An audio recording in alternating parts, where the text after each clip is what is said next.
Alright, Simon, give me one of this. Ready?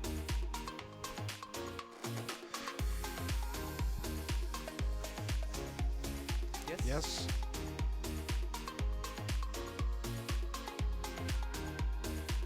Ooh, snap. He be going.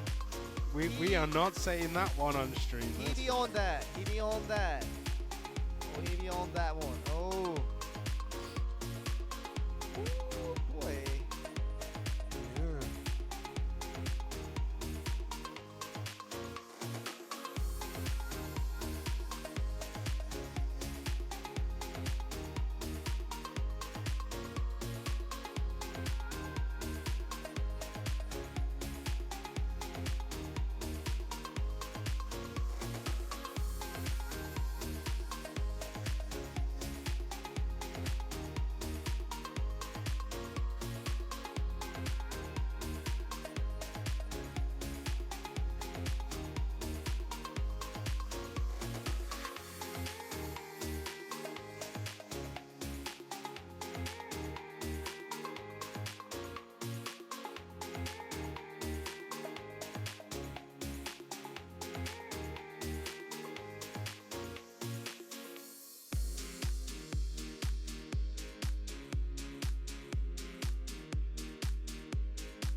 Welcome everyone to another day of Clash Royale League Asia. My name is Joseph. You're joining with me is Simon. We're back for another day of Clash Royale goodness here in the Asia region. We've gone through 2 days where we have gone through Southeast Asia and a bit of Korea yesterday. We're here today for the Japan region to round things off for the week. Yeah, I'm super excited to watch some Japanese Clash Royale. Like, I watched SEA, I watched Korea a lot, actually. I watched Korea a lot. But I want to see how the Japanese meta is different, because Japanese players I play on ladder always have something different to show. Right. And it's always has been contrasting to see the different regions and how they understand the game of Clash Royale. We even saw the 2 comparisons when we talk about SEA versus Korea. Already a big difference there where we saw the Southeast Asian regions really just go all or nothing, just put heavy metals in the deck and hoping that it works out, and the one that comes out on top is the victor. But really, Korea has been a game about inches, just playing the minuscule differences that decide the winner at the end. Alright, so as we can see the teams on the screen, we have the Korean region, the Japanese region, and the Southeast Asian region. We have OGN Entus, OPGG, Sandbox Kingzone in Korea. We have Kix, Chaos Theory, Bren, AHQ in Southeast Asia. And today we are going to watch Game with Ponos Esports, Fav Gaming, and Destination Gaming. The 4 teams that we will be seeing for the very first time in this tournament. It's going to be showing us what the Japanese teams are made of. Very young talents that we're just awaiting to see in any minute now, and to see what the Japan region, what is their take on Clash Royale. That's going to be the answer we're going to be finding out in a minute here. Alright, so just a quick explanation. We're going to have the pennant race, which is going to start with the regionals. It's Korea versus Korea, Japan versus Japan, Southeast Asia for 2 weeks. And then after that, every region is going to play each other. After that, we go into the wild card, semi-playoff, playoff, and the penultimate game, well, the ultimate game, the final. Right, and gonna have 2 weeks of regional, so when we did have that rotation between Southeast Asia, Korea, and Japan in that order this week, it will happen again next week in that same rotation before we do get off to the conference division. As you can see, independent race there. It's gonna be a home and away format, so teams will be flying all over to get to 3 respective regions before we get the final teams that will play in the finals. Yeah, that's a lot of air miles they're going to be picking up this There you time go. round. Like, that's some serious travel from Taiwan or wherever they are in Southeast Asia, actually, because Yeah. they're flying from, like, Philippines and stuff like Sure. that there. So, oh, wait, let's talk about the rules. First, we have the ban. So, each team can ban 1 card per Set. Yeah, per set. So, that's a global ban. So, any deck that features it, you cannot use. And we saw that a lot yesterday, where players know what card the other player likes and they just ban it straight out. Exactly. We talked about Expo Master. Literally, the Expo being banned out was the most conventional way of applying that rule. So 1v1, 2v2, and if we do get an ace match, there will be 1 ban each from each team. So it can be a total of 2 bans if the 2 players do not pick the same cards. Yeah, and each team does have a timeout, so they do get 3 minutes after the bans. They get 1 minute between games, but they can also call a timeout, which gives them an extra minute. Extra Or 2 extra minutes. 2 minutes, sorry. Right. Extra 2 minutes to tinker with their deck. So that will be extra time. If you feel like you need it, you can use it once during an entire match between 2 teams. So we're going to see game with Empono Sports, and 1 team can make 1 timeout. So we could see a total of 2 timeouts if the team definitely feels like they need it. We've had games where neither team did call a timeout, felt like they didn't need it as much. So definitely up to the team's decision to get that part. And we're going to look at today's matchup here. Game Wits versus Pono Sports. To begin us off, and FAF Gaming will be up against Detonation Gaming for the second match of today's series. And last one, we're going to get Game Wits back again against FAF Gaming to close out the day. So get a new look of these Japanese players and this Japanese team and see what their take on it is. It's going to be interesting thing to find out here. Yeah, I'm really looking forward to watching. I think it was Game With, actually. Game With, they look super young. Yeah. They don't have, like, I think their actual clan kind of Clash Royale history isn't that strong compared to the other teams. But we've seen in the Korean division and the SA division that doesn't actually make a difference. Experience doesn't mean as much as pure skill at this stage. Sure. And we haven't seen a single player born before 2000 from this Game With team. So you talk about youngsters right there, and that is the pinnacle of youngsters we can get in Clash Royale. So composed of definitely younger players compared to different titles we've had in the past. So a lot of young talents with a lot of good physicality, a lot of good mechanics, and got a good reaction time you can only get with the younger age. We all know about that. And well, I know about the older generation. Like I'm one of the older people, but it's worth noting that young people don't seem to have the same hesitations as the older players. Like we've seen yesterday where the older players would play a lot more reserved and the younger players would throw something out that you wouldn't expect.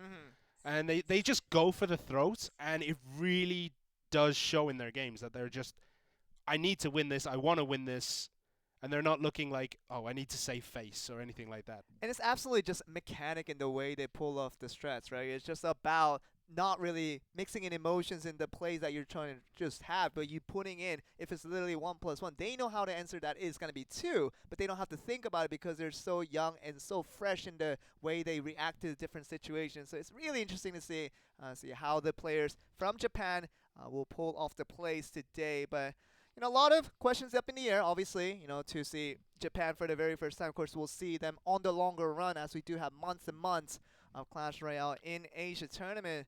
A lot of takes on it. What are your expectations going forward? I'm expecting similar kind of gameplay mechanics to the Korean style, where it's a lot of chip gaming. But honestly, at the moment, I know nothing about this Japanese region. Like, even researching, it's really hard to find stuff because my keyboard doesn't type in Japanese, so I can't search the players, But yeah, I'm super excited. I'm expecting to see a lot of miners and poisons again. Of course, yeah. Poison has been the big story just overall, and even the graveyard mixed in there just to get that, really just the immunity that really just keeps your opponent out of bay. We have seen a lot of unique picks and a lot of patterns when it comes to the 1v1 and 2v2, 2v2 full of golems, obviously.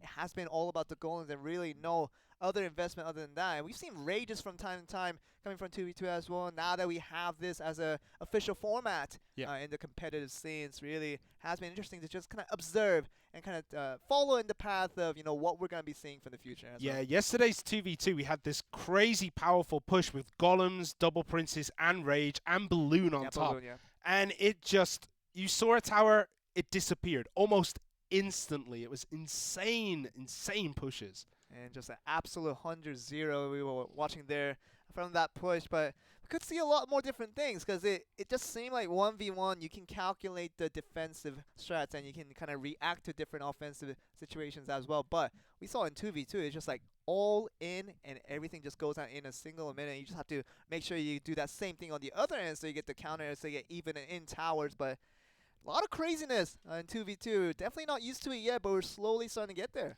Yeah, 2v2 has the problem that you can't really look at elixir usage because you're not sure which player plays what, so you're just kind of going in blind. It really is. We're going to look at the team profile for our first team here. Game with Danny Kaposa, Matesaru, and Yuihiro, KK, and Shun here.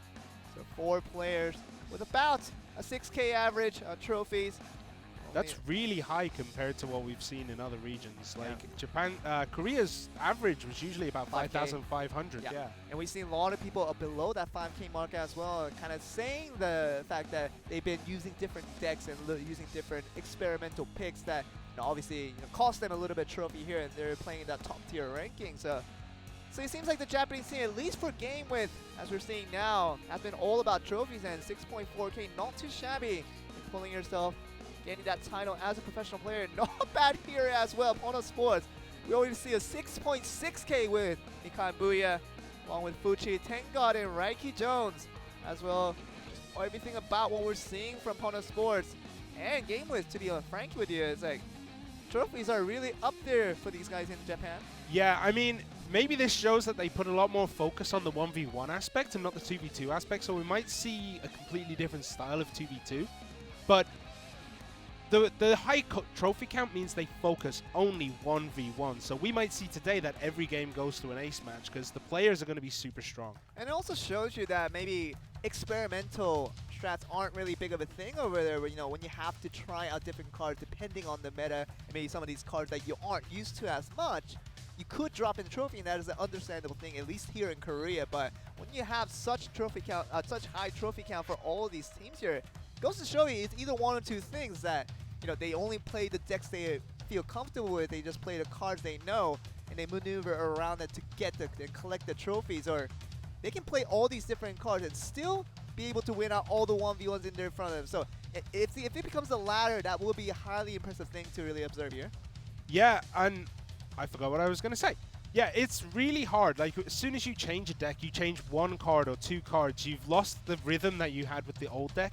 And you do notice that you'll drop like 10, 15, 20, 30, 40 trophies. Like, you just keep going down and down and down. Suddenly you're down an arena and you're like, what am I doing with my life? And then you change it back, but it doesn't matter. You still have to get back used to it. Okay, we're going to get the first game. It's going to be decided between Shun and Fuchi. Look how young this kid looks on the left. Shun, look at...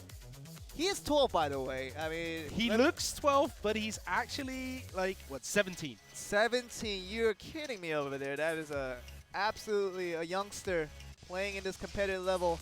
Just goes to show you that this audience is open for all ages. And if you want to be a competitive Clash Royale player, age is definitely not a restriction, it seems. Yeah, and it's also worth noting that all the tournament level cards, they're standardized throughout. Whenever you play a tournament, it's the same levels for both players. So whatever happens in your ladder games, it doesn't matter. Here, everything is equal. And we're going to see the ladder games to the competitive maximum level. It's going to be what we're seeing here today with today's Japan premiere of our Clash Royale League Asia. We have a lot of games to play today. Obviously, we have to get through 6 different teams. Obviously, 4 of them being the same thing. Gonna look at the selecting the ban cards to see what our first implications are gonna be for the first set of 1v1. Yeah, the ban card usually reveals a lot about the decks that the player is going to play. It's not just what they think the opponent is going to do. You might want to ban something out that hard counters your deck. So if you're going to play the crossbow, you want to ban out the golem. Right. As you found out before we started when we were playing some 1v1s. You showed me the hard way on that one, Simon. Yeah, so you have to beat me 3 times for me to be a believer. And here we are once again to really look at the ban cards. And actually do say, Simon, it's been about multiple things about, do you know so much about your opponent that you know exactly what to ban? But it also can be a thing where you just want to ban out the hard counters. Obviously, Poison, it's been a lot of difficulty for a lot of people, and Poison being banned out hasn't been much common, especially over in the Korean leagues, but we see the Elixir Collector being banned on the other side. So maybe restricting all the high golden plays or even the Lava Hounds, kind of the big Elixir cards, maybe just restricting out from the get-go. Yeah, banning Elixir Collector soft bans a lot of cards, as you said, like Golem. Three Musketeers is really difficult to play without it. But Poison ban, you're just removing that card. You can replace it with something like Freeze. You can replace it with something like Zap, or there's a lot of things you can put in there. Graveyard as well also works really, really well instead of Poison. So it's going to be interesting to see what kind of decks they pull out. I'm going to guess there's going to be quite a bit of rush decks here. Sure. Especially with the Elixir Collector. I can't see the super slow pushes. Yeah, I think we're going to get that once we do have the 3 minutes for these two players, Shun and Fuchi, to select their decks here. They do get their help from their teammates. Make sure they get the most optimal deck for this very first matchup. Of course, the decks can be switched around, game after game, but onto this game one, they're going to make sure they select it in the best of prowess and to make sure they are completely ready to face their opponents in game one. Yeah, I wonder how many decks they have to change when they lose Elixir Collector or Poison here. Fuchi definitely looked like he doesn't have too much to change. As we can see here, Shun's favorite card is the Lava Hound, right? Yeah. And that is just a very heavy Elixir card, especially when you throw it with a balloon as well. That Elixir ban, that kind of wipes out the Lava Hound. It really is, and Lava Hound will not be much of an option if you want to play the Lava Hound without the Elixir Collector. I mean, being my guest, but it just becomes extra difficult to really pull that off the way you initially would have if you had the Elixir Collector in hand. So that means that strategizing will be a little more difficult, as we do see the Executioner being the favorite card of Fuchi. So not really affected by the Elixir Collector, obviously, with the 5 Elixir summon there. Obviously, a Poison can be a little bit difficult when you're talking about the way you want to wipe out the likes of the minions and all these little shabby cards that you want to just stand out. Executioner take care of it, and Poison kind of serves that similar purpose, so I think he can still put out the Executioner and make it work here. Yeah, none of the bans really seem to affect him. The execution is really light, and he does so much damage, especially with tornadoes. We saw a lot of tornado bans in SCA, right? Yeah, we did, and we saw it mostly in 2v2 when if they felt like the tornado could wipe out literally 10, 12 cards all at once, and just felt like it wasn't going to be the one to go. But not many in 1v1s, even in the Southeast Asia regions where they do like to play really heavy card. But we saw Shun here kind of favoring the Lava Hound. Gonna be one of the favorites to look at these really heavy cards to go with. But without the Elixir Collector, wonder what his deck's going to be. We're going to find out just about 20 seconds here. Yeah, so what would you be thinking if you were these players right now? Like, what would be going through your head before this game? What would you be saying to your colleagues? What would you be doing? At the same time, just seeing Poison being banned out, I don't think it affects Fuchi quite that much. I mean, it seems like he's a lightweight kind of guy where he doesn't like to go with the super heavy cards, and just like Poison ban shouldn't affect him too much. I think it was more of, I think Shun didn't want him to use the Poison more than anything. And just to make sure that he's trying to bring out all these little fabs to go forward and march through. And without the Poison, it just makes it a little bit easier. But you said there are a couple of substitutes to that card. Yeah, and we could see, even without the Elixir Collector, we could still see the classic Golem Night Witch. You don't need the Elixir Collector there to make it strong. You can just throw out the Golem, wait a little bit, throw out the Night Witch, and that push is huge. And if you have Poison, it kills the bats instantly. But by banning the Poison, maybe that's what he's planning to go for here. Could be, and Lava Hound and Golem works very similarly when you know how to play it correctly. Very slow, mobile character that can push forward with a lot of support coming from behind. If that's what he's thinking over there, Shun, we could see very likable situations when it comes to his selection. I think the card selection time is starting running to a close, and we think we'll be ready to go into game 1 here. Getting ready to see reveal one card at a time for both of these players. See what they're trying to go for here. Yeah, so we have Shun and Game With in blue, and we have Fuchi with Ponos in the red at the top of the screen. Dart Golem, I haven't seen much of actually, and there's a log just to wipe it out instantly. But I didn't see much Dart Golem in the last few days. I think the Dart Goblin has been recently buffed, and the damage itself seems like multiple high-tier players are trying to experiment. I wouldn't say be staple with that pick because it's such an really an uncommon strategy when you're going with it. But a Barbarian HUD, so kind of the most least common of the HUDs that we know. Yeah, the Golem HUD and the Tombstone are really popular, but the Barbarian HUD, usually it seems a little bit too slow for decks at this level, so we don't see it that much, but it can be powerful if you can build up a decent front, and there is the battering ram. Yeah, so it's going to push up the Knights just a little bit. That will be the Barbarian. That was a good Ice Spirit there, and then the Goblin Gang coming in. He still connects, but doesn't do that much damage because he didn't have the charge damage. You're really looking for the after damage with the battle ram to make sure the Barbarians that come off it does a little additional damage. That didn't happen there. Obviously, the Spear Goblins are having a tougher time breaking through these Barbarians being summoned from the HUD. The Infernal Towers taking control of most of these incoming Barbarians, but on the offensive end, Fuchi seems to have a little bit of struggle already. Yeah, it's worth noting as well that by the time this Inferno Tower goes down, another Inferno Tower probably will be in the rotation. So he's going to have one to come up if he needs it, and I don't think he does at this point. Just looking at the left side of the map where the Goblin Barrel was thrown to try to get some chip damage, but the darts putting in a lot of work. Yeah, it's really even right now. There's not much between the two. If you had to say, I think Fuchi has a little bit of an advantage, but it's not that high. Like, these two players are incredibly close. There's the Ice Golem and the Mega Minion, and then 3 Musketeers, playing 3 Musketeers without, and there's a Rocket. That's going to finish them off instantly. Yeah, that's going to be the 6 Elixir in trade for a lot of the Musketeers that that's a big push on the right for Shun, even with that Prince there. Just slowing them down with the log there, does not get the ram in, but the Barbarians are free to move about. They do get a few hits. Another hit to just before it goes down. But is it enough? Like, we're going to go down into overtime soon, and it's hard to tell who has the better push. There's another 3M. Is there enough to defend for Fuchi here? I don't think a Rocket will be optimal here this time around, just trying to defend out with the small creeps as much as they can. The Battle Ram is just trying to get one more hit on. Ice Spirit does a good job of slowing it down. Doesn't quite reach the tower again, and that's the story of Shun's battering rams. They always seem to just fall short. Does he have enough to defend? You can definitely tell he's putting a lot of pressure from the Barbarian side.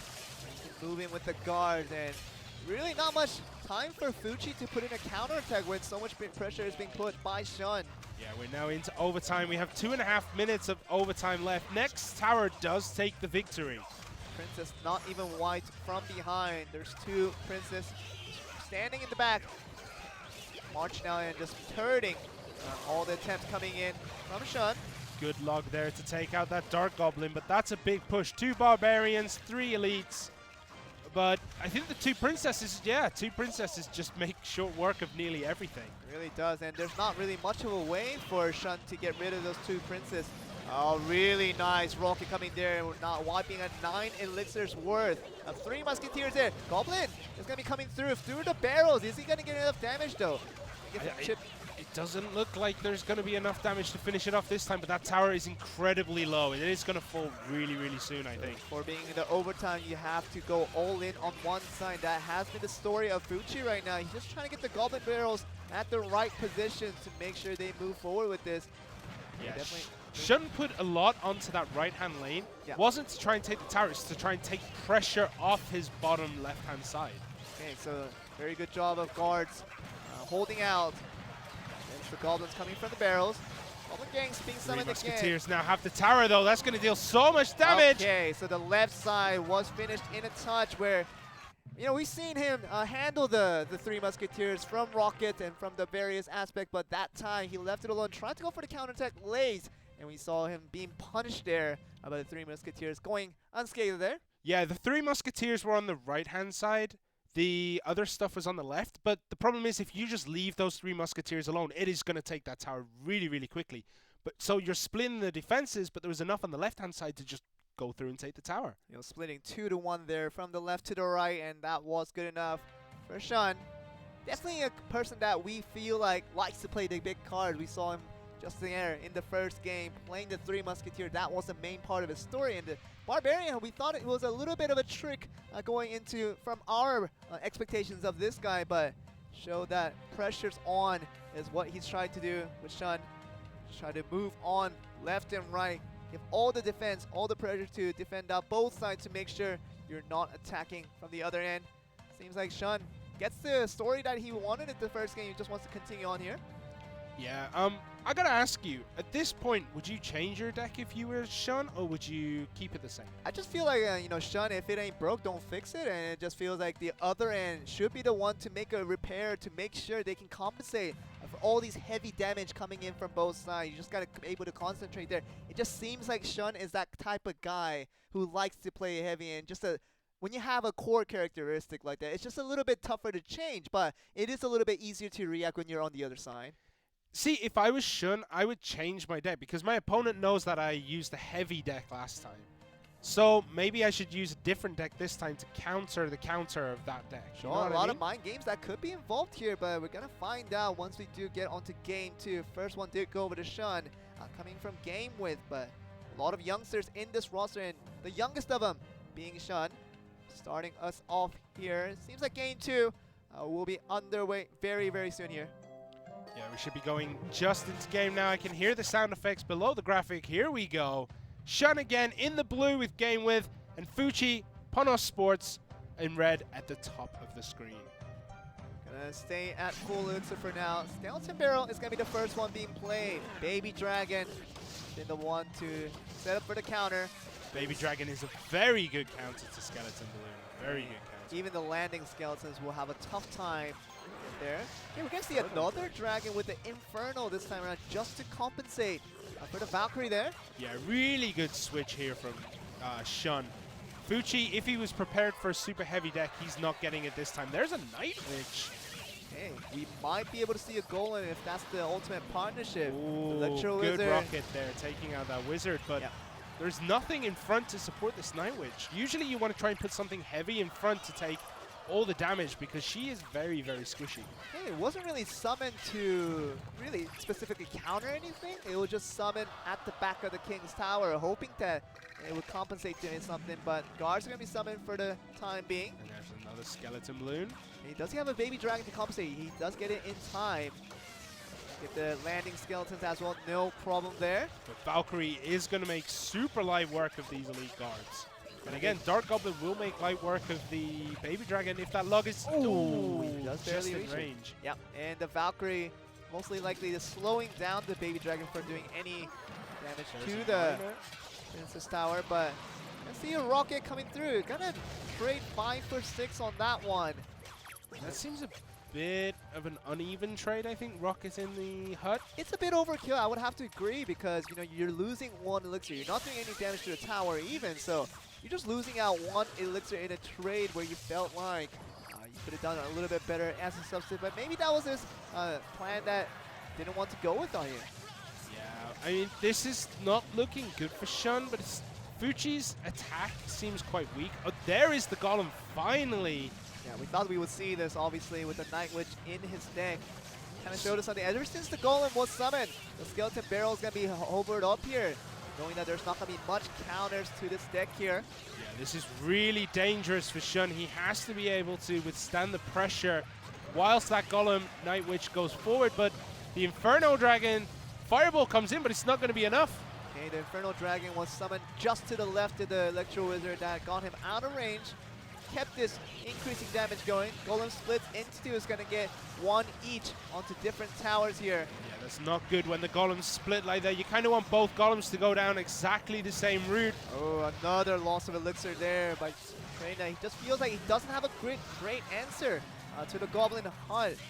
Willing to lose the elixir for it, but look He's at the miner struggling here. right now. That tower is going down. I think 1,900. That miner is going to deal so much damage. The miner really can't be stopped until it gets down to 775. The Golem's going to be summoned for a last effort here. This definitely will be a hit or miss coming from Shun. If this does not work out, I can imagine Fuchi being very happy to wipe out the rest of the base here.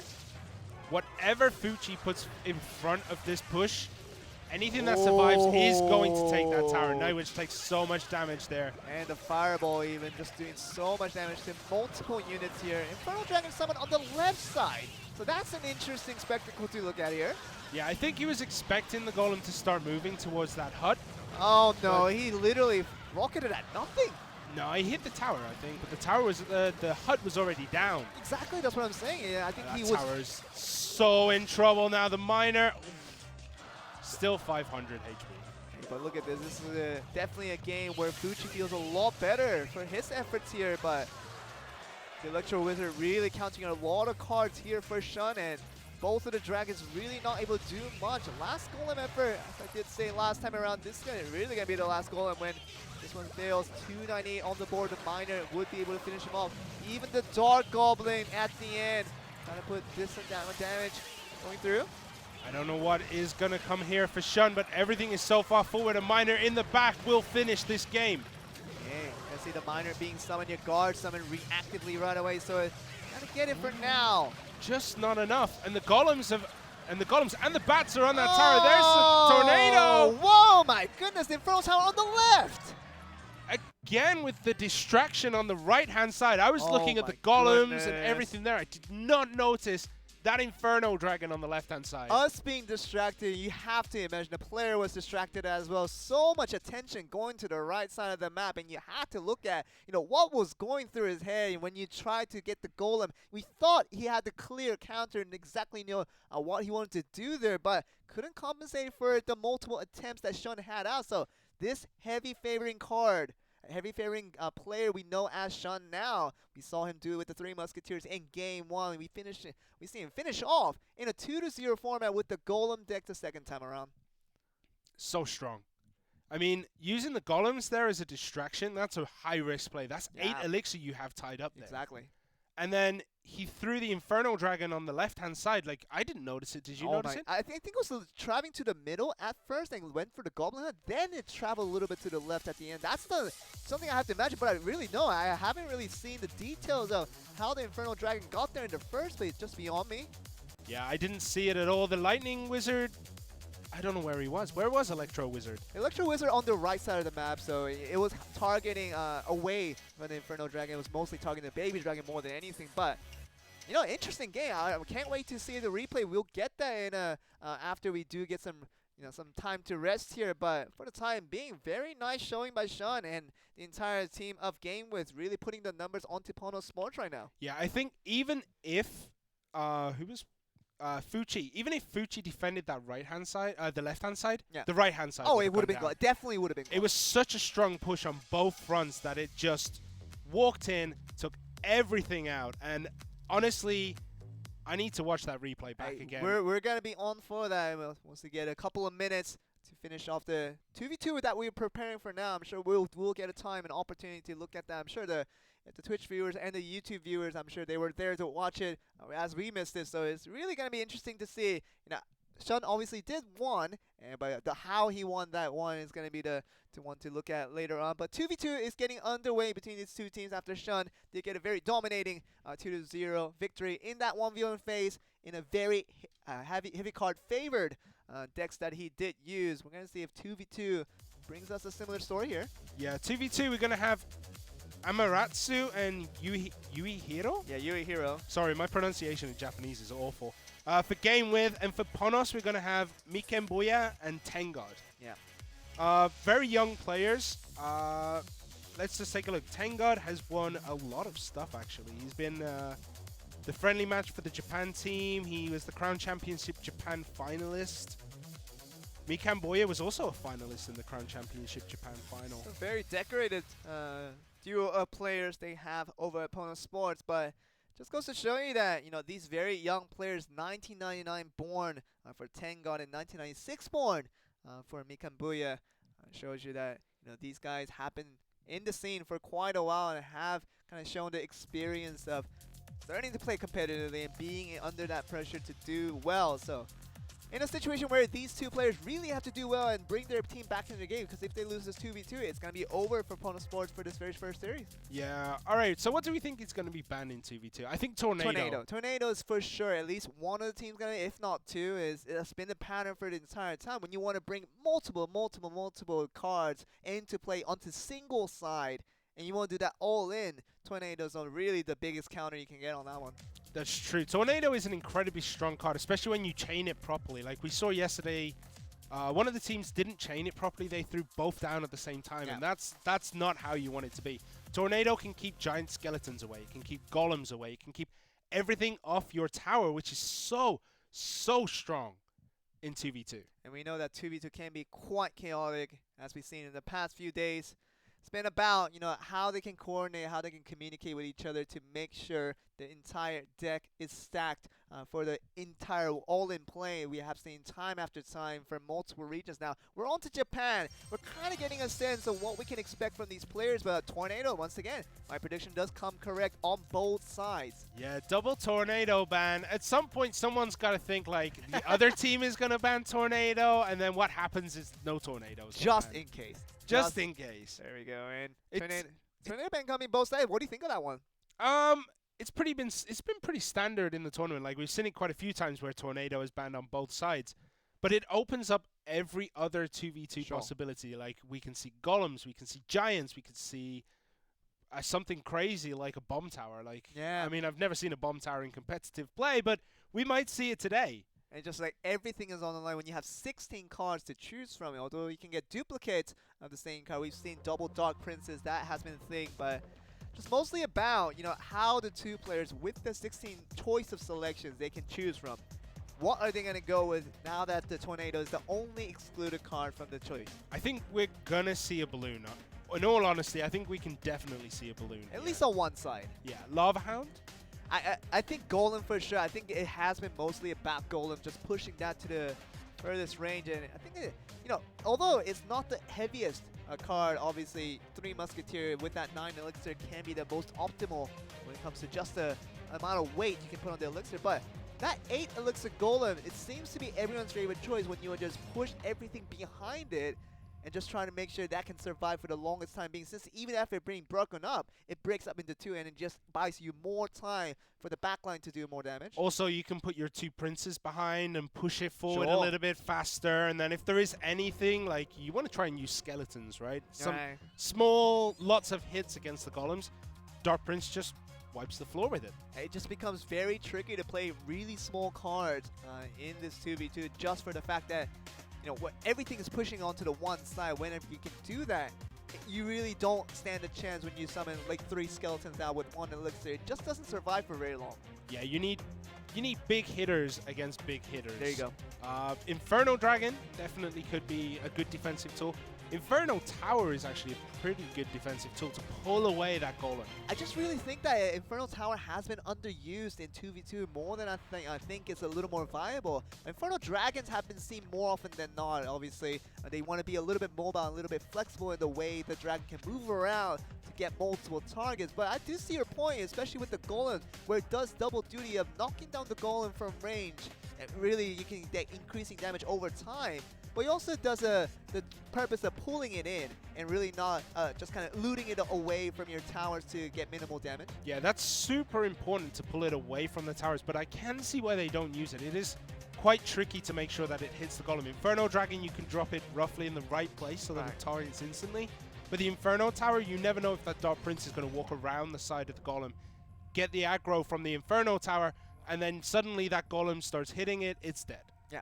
And there's a larger margin of error for the Infernal Tower when you just place it a little bit to the left, a little bit to the right. Just a little bit of misplacement by a matter of inches could make all the difference between it being completely ineffective 5 elixir summon.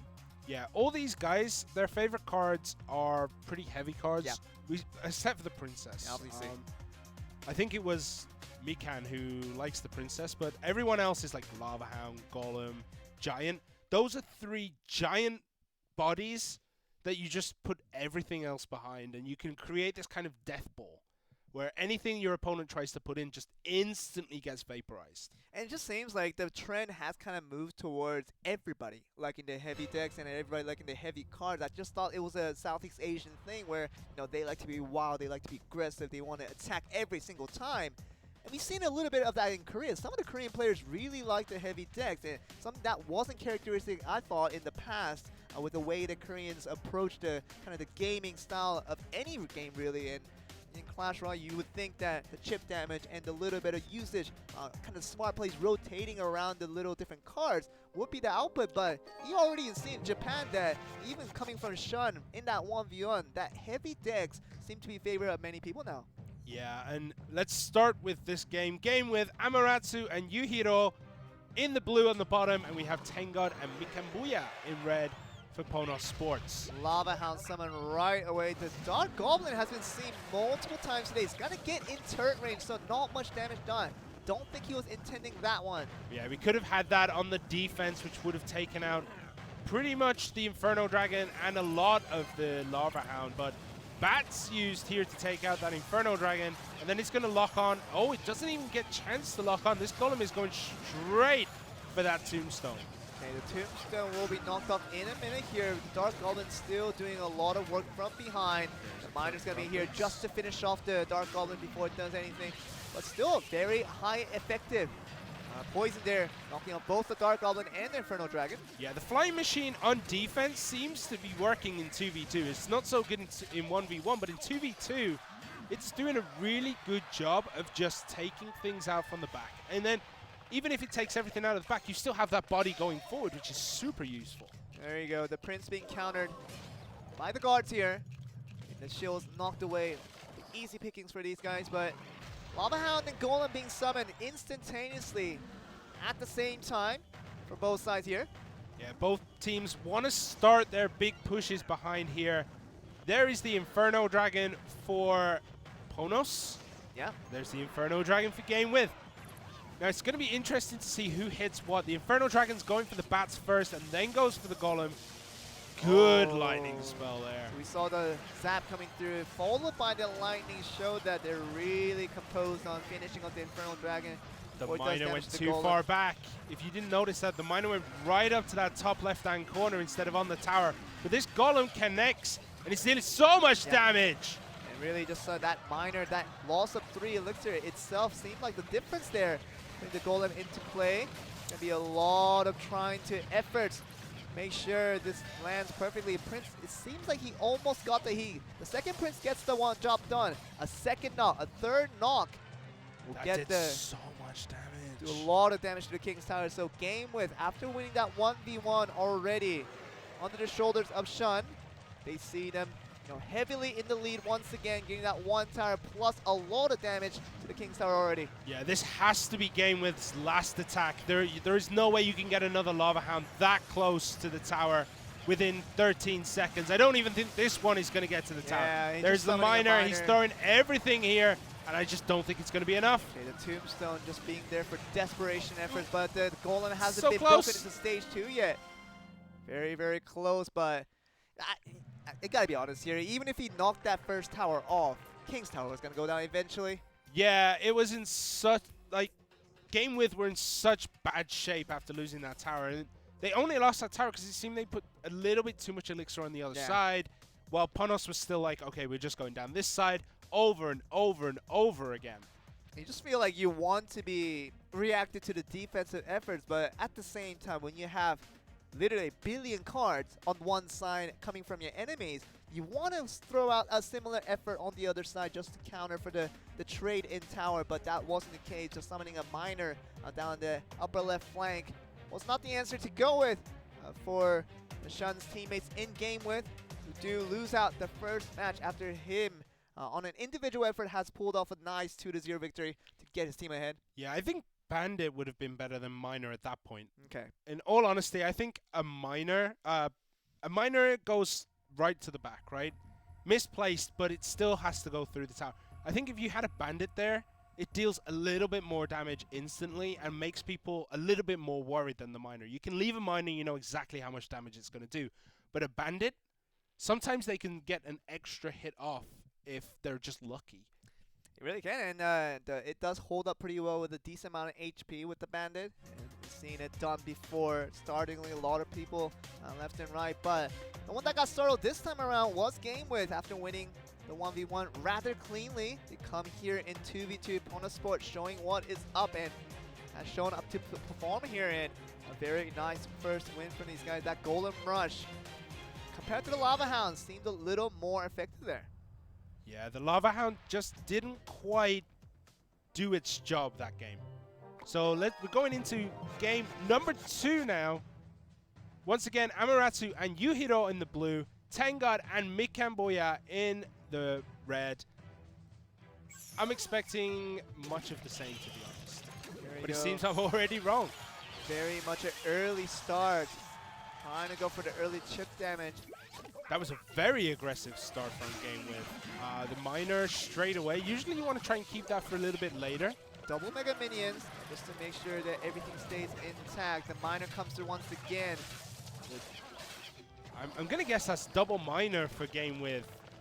We can't see the cards they have, but that looks like double miner. That was a really quick rotation, so it's hard to assume, but gonna get the Ice Spirit onto a bit of Skeletons to do a little bit of damage. Is he gonna get one rush in?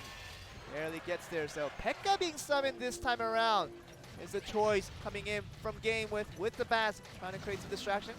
Yeah, great Pekka.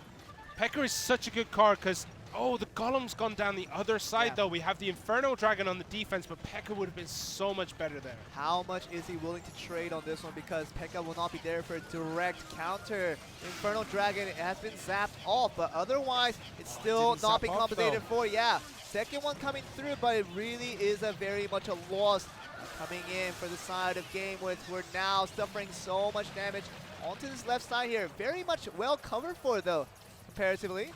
Great defense there from Game With. Managed to withhold that super powerful Golem with the Tombstone.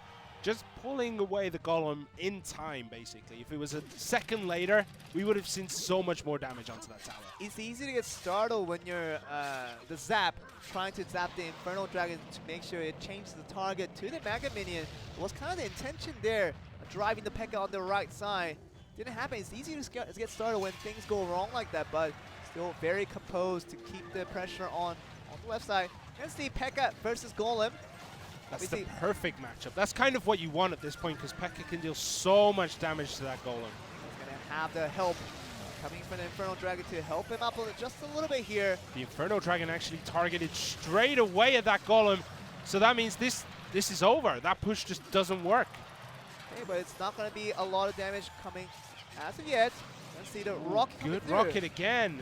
Taking out the Mega Minion and dealing so much damage to that tower. Okay. Still a lot of invested just to get the Mega Minion and a little bit of that turret, but let's see the Golem Rush once again. Oh no, they put the Dark Prince in the wrong place. It went in front of the Golem instead of behind it. That's a mistake. Left him behind. Oh, now you're going to just to use the Prince to stand as a cover, literally throwing away that Dark Prince without it doing much. Tombstone's going to be coming out to distract the Golem for the time being. Good rocket. And the rocket's going to wipe out quite a bit. The text over the middle made it so that I couldn't see if that rocket actually connected with the Golem, but it looks like it did, but this push is so strong. The second push coming from the Golem does a little bit amount of damage, does explode. That zap was so good, just at the right time before that Prince connected with the tower. There's a rocket. Look at that. Just destroying the shield, obviously. It's not going to get to the Dark Prince anytime soon. Mega Minion is just there to finish it up before it makes a charge. Will it get the one charge, though? It does get one charge, so right side becomes a little more vulnerable than what it used to be. Poison coming in, was that an accident, do you think? I think that's there to cover that middle section from anything that might go in there, but the miner! Oh, look at the mana! What happened there all of a sudden? Yeah, that miner just was in the perfect spot, and they used Zap to make sure that everything stopped attacking it. They just protected that miner with their lives, with that rocket that came in, taking out the Mega Minion, and they kept doing it. Every time the miner went in, Mega Minion summoned, rocket comes out next, making sure that that miner could do damage. It's not often we see chip damage in 2v2. It really is, and P.E.K.K.A, it's seemingly more of a defensive strat more than anything against the golem that was coming in. Obviously, it was summoned wrong on the right side from the beginning because the golem was summoned a little bit later, just to check that the golem was there. But the second time around, it kept summoning on the same side where the golem has been initially summoned. We talk about the rockets though. First one going towards the Mega Minion hitting the turret, and second one just hitting the turret by itself without much casualty on the other side. We saw what that was all intended for, to summon the miner at the end with the poison on the middle of the ground, just to make sure the miner gets some free damage on it. That was good enough for now. And Ponos Esports, I think they're a little bit startled about what just happened there, because Game With didn't seem like they had that in the bag. Seems like the turrets were vulnerable on both sides from the side of Game With, but Ponos Sports could not finish off in time. Yeah, it was very, very close up until that final push. Like, you couldn't tell who was going to go either way, and then suddenly Game With just walked down that right-hand side, completely obliterate in that tower. And I'm just like, I wasn't expecting it. I was expecting a bit more back and forth, bit more chip damage from them.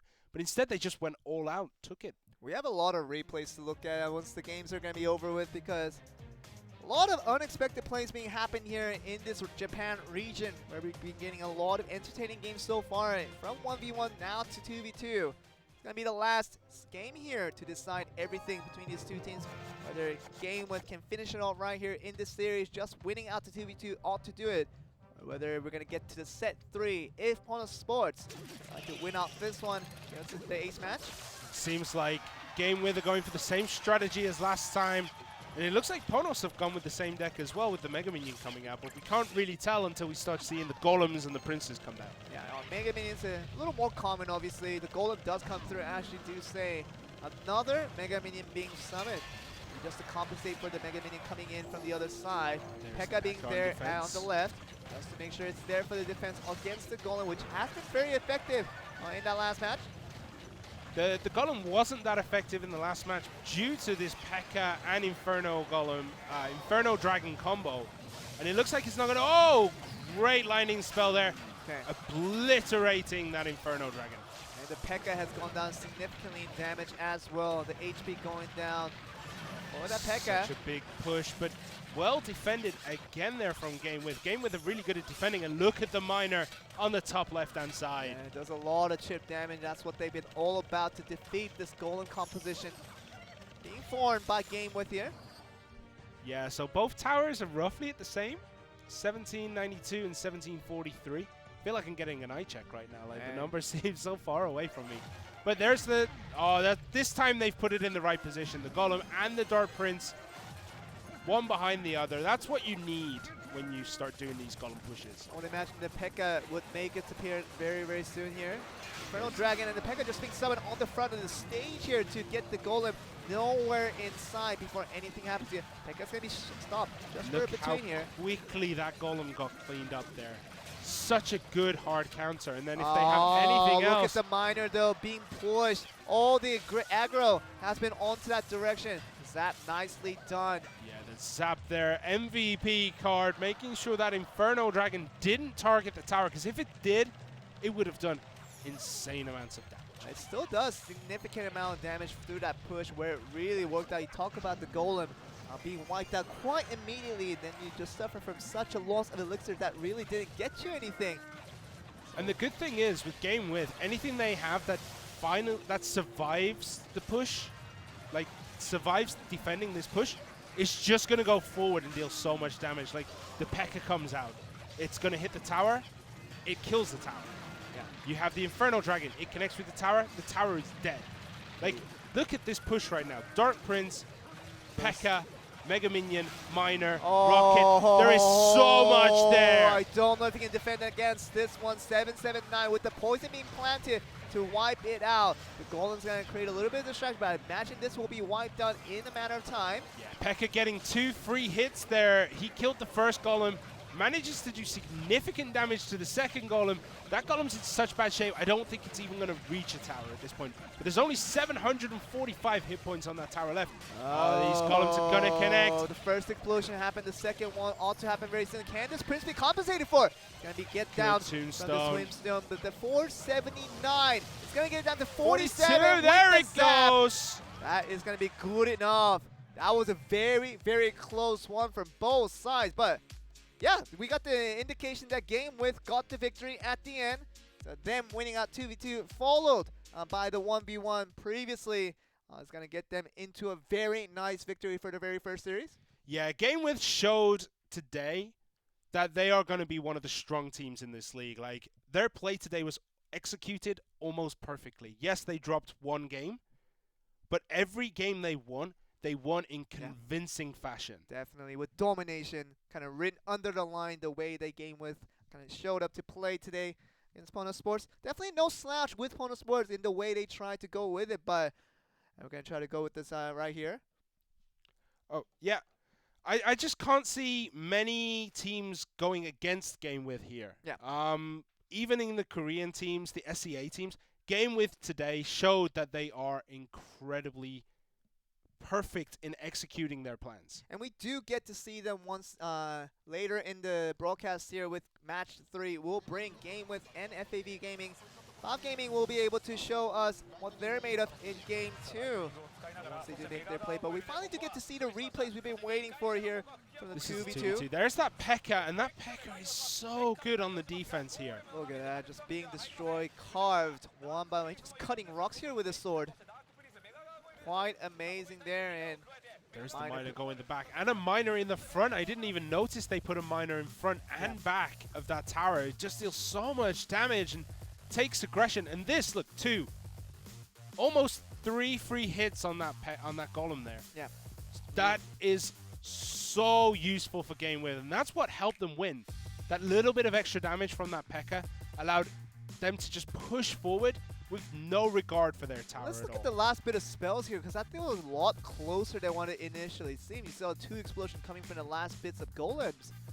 Prince almost got a hit there, but the Tombstone coming through. See, the rocket came about. 346 was the remainder. So Lightning tried to finish, obviously, but it's a little bit difficult.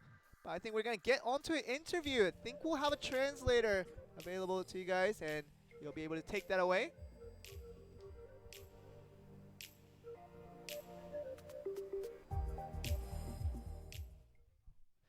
We're going to go to the desk for the time being. I don't know if the translation's completely ready yet.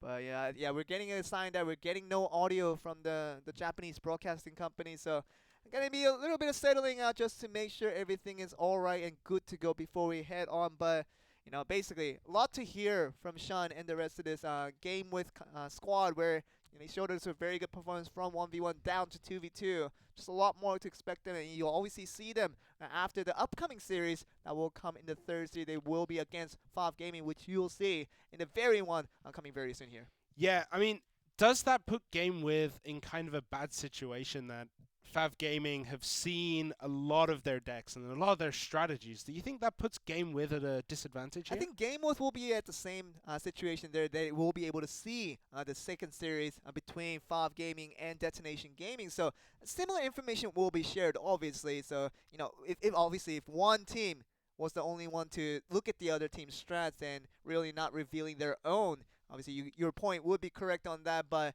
we're going to see, you know, Game With, Pono Sport doing a very good job of trying to figure out what they were doing there. But the second match will bring us FAV Gaming for the very first time, which we'll see again 2 series in a row. Going to go up against Detonation Gaming to see how they do here. Yeah, actually, you know what? I'm going to take it back. I think Game With are going to have an advantage in this. Oh, what do you think there? So, before, like, if we're watching this game, Game With versus Ponos Esports, right? FAV Gaming would be preparing for Detonation Gaming, right? Okay. So they might not be watching Game With versus Ponos. But the next game, Game With are just going to be sitting around doing just preparing for their game with FAV Gaming. So Game With are going to be able to watch it. I think they have an advantage here. If they knew that they were going to have that advantage, I think they might use that intelligence to maybe prepare and maybe have watched the first series. But Everything is beyond us, Simon. We have no idea what's going on there backstage. We don't know what they're watching. I don't know if they're watching anime in backstage. Anything could be happening from right here. They're too busy watching stuff, probably. Yeah, you're probably right. Okay, we're gonna go on to the commercial to see, what round 2 brings us between a lot of strong teams. We're gonna be back with Clash Royale League Asia after a short commercial break, and we'll be right back with the second series.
Welcome back, everyone, to Clash Royale League Asia. We're back again after the first series. Did go over the game with, in a very dominating fashion, we saw them drop a game in 2v2, but it seems like more of an error rather than their true representation of their skills. So a very strong team already recognized from the Japan region coming with game with.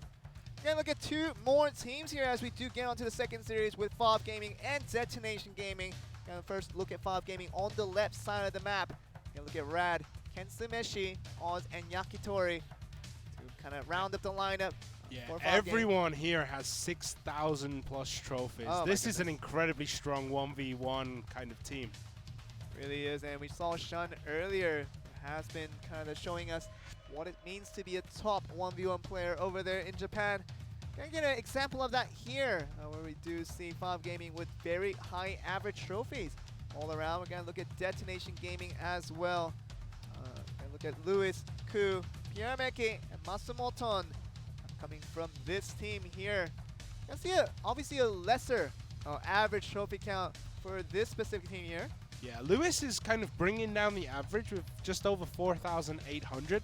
But I've seen in the past with the Clash Royale Crown Championship Global Series Korea, that's so much of a mouthful. But we saw last time where Expo Master had 3,800 or 4,100, won the whole thing. So trophies are an indication of how good you are at grinding 1v1, but it doesn't show your pure skill at 1v1. It doesn't show your versatility as well, because the kind of the reasons that most of these pro players hit a rather lower trophy count is due to experimenting with multiple cards, multiple decks, and a lot of varieties that you can just kind of trial and error to make sure you know exactly how to use each utility in. Just goes to show you that some of the lower trophy players that we have in this tournament turns out to be the better players because of their versatility. Yeah, they're really creative at low levels. So, I mean, I guess the guy is just playing over and over again with these quirky kind of decks and just keeps dropping his trophy count. But the first game we're going to see Rad versus Ku.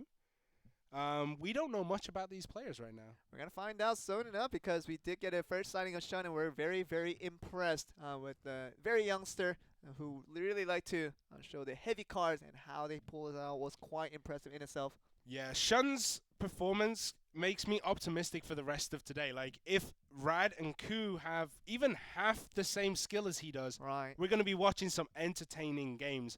And I think they're going to have the same level of skill. These are all professional Clash Royale players in Japan. And at least for Fob Gaming, we're going to get at least an average of 6.2-ish gaming. Just huge high-level potential for what they can show in the 1v1 is obviously we're going to get the first signings of that. Going to be selecting the ban cards to see what irritates them the most, to see what they want to see away from the games ahead. See that this ban card that both of these players will select will not be able to appear for the maximum of 3 games ahead, which will kind of show what composition they want to create here. Yeah, so I'm just taking a look. Favorite card, Ku really likes the Golem apparently, but they can choose any card they want in this list. So Golem is Ku's favorite card, and for Rad, Mirror. Oh, Mirror card, you say? He said he likes the Mirror, but he might be lying. I've seen Bomb Tower on these favorite card lists, and I mean, Bomb Tower can be great, Simon. Believe in the Bomb Tower. Ooh, Golem ban here from Rad. Minor from Detonation. Okay, now I can see the Golem card coming play, where it's a very commonly played card, especially with the Elixir Collector, if you can pull that off well. We've seen it done many times, but the Miner is a bit of a surprise for me. He doesn't like taking chip damage, obviously. Doesn't like the distraction that can come in an instant when somebody is rushing from behind you. So kind of an interesting choice of bans there for both teams here. Yeah, to me, Miner ban kind of makes me feel like Ku is going to play these big, heavy push decks and doesn't want that chip damage annoying him and slowing down his pushes from behind. Banning the Golem means that Rad is probably going to play very aggressive decks. He doesn't want to be stuck defending this big, heavy body. Right. And it also could be, maybe he likes the Lava Hound over the Golem, that he wants to make that kind of push as well. It's a little bit different characteristically, the way you push a Golem compared to the way you can push a Lava Hound.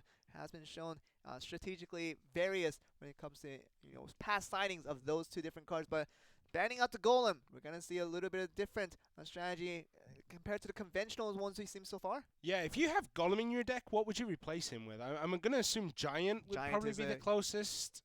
Giant is something that we see a lot, especially with the push that can be the same mechanism, pushing with the Prince and the Dark Prince, the double Prince push we used to call it. You can do that with the Golem, but you can do it just as effectively with the Giant, obviously with much less elixir used. The Giant is not going to last as long as a Golem, but the theory does go the same way. Still, Rad, keeping with the mirror card as you did mention earlier, whether that is a trick for us to believe or see that in real play, we're going to find out in this first game here. Yeah, and there's Q's favorite card, Golem. Good ban there by Rad, I guess. Taking out his opponent's favorite card. This is why maybe you would say Mirror is your favorite card. Just to try and bait the ban. Maybe someone will ban Bomb Tower, and you're like, well, that's a bit of a wasted ban, isn't it? Oh, come on, you're never wasting a ban. Even with the Bomb Tower, a ban is never wasted, and Bomb Towers can be great. Make Bomb Tower great again, Simon. I could try, but I don't know if I'd be able to do it. It's quite a difficult thing to do. It's not a bad card by any means, but I don't think at tournament level, it's a great defensive card. I think Tombstone is a lot better for cheaper. Sure, and you're using just 3 elixirs to take the aggro away. Most of the tower attacking units we famously know being the Golem. We can see forming of the decks here for both of these teams, and Detonation along with FAV Gaming get to see the first signings of these guys, at least one of these players, as they begin the game 1 very shortly here. We're about 15 seconds in. Yeah, it seems like bans here have kind of wrecked both players' decks because they seem to still be making the most of these 3 minutes. Usually we see 30 seconds left, they're just having a bit of a laugh and a joke.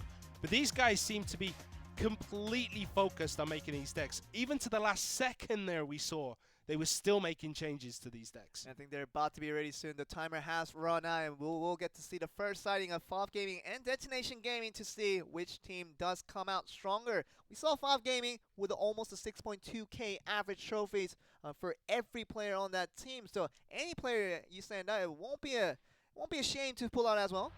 Yeah, I mean, these players, these are the top of Japan. I went to say Korea then. But these are the top players in Japan. And we're about to jump in to game number 1, I think. It looks like it.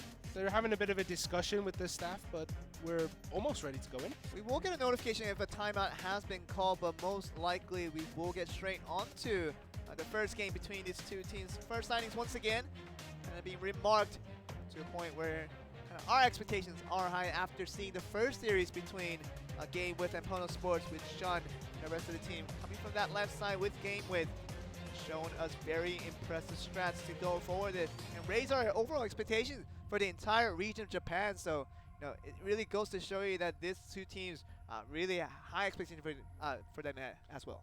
Yeah, I don't think they call a timeout before we start. It looks like there might be a few issues with the technical stuff. Yeah. But calling a timeout right at the beginning of a set, or even the match, this is before the match even starts. Calling a timeout this early would be strange, but I could see it if these changes completely do destroy every deck they had ready. There you go. I think we're very much ready to get onto the first game. Rad versus Q, coming from FAV Gaming and Detonation Gaming, respectively, on the blue side for Rad, and Q is going to be on the red side on the top of the map here.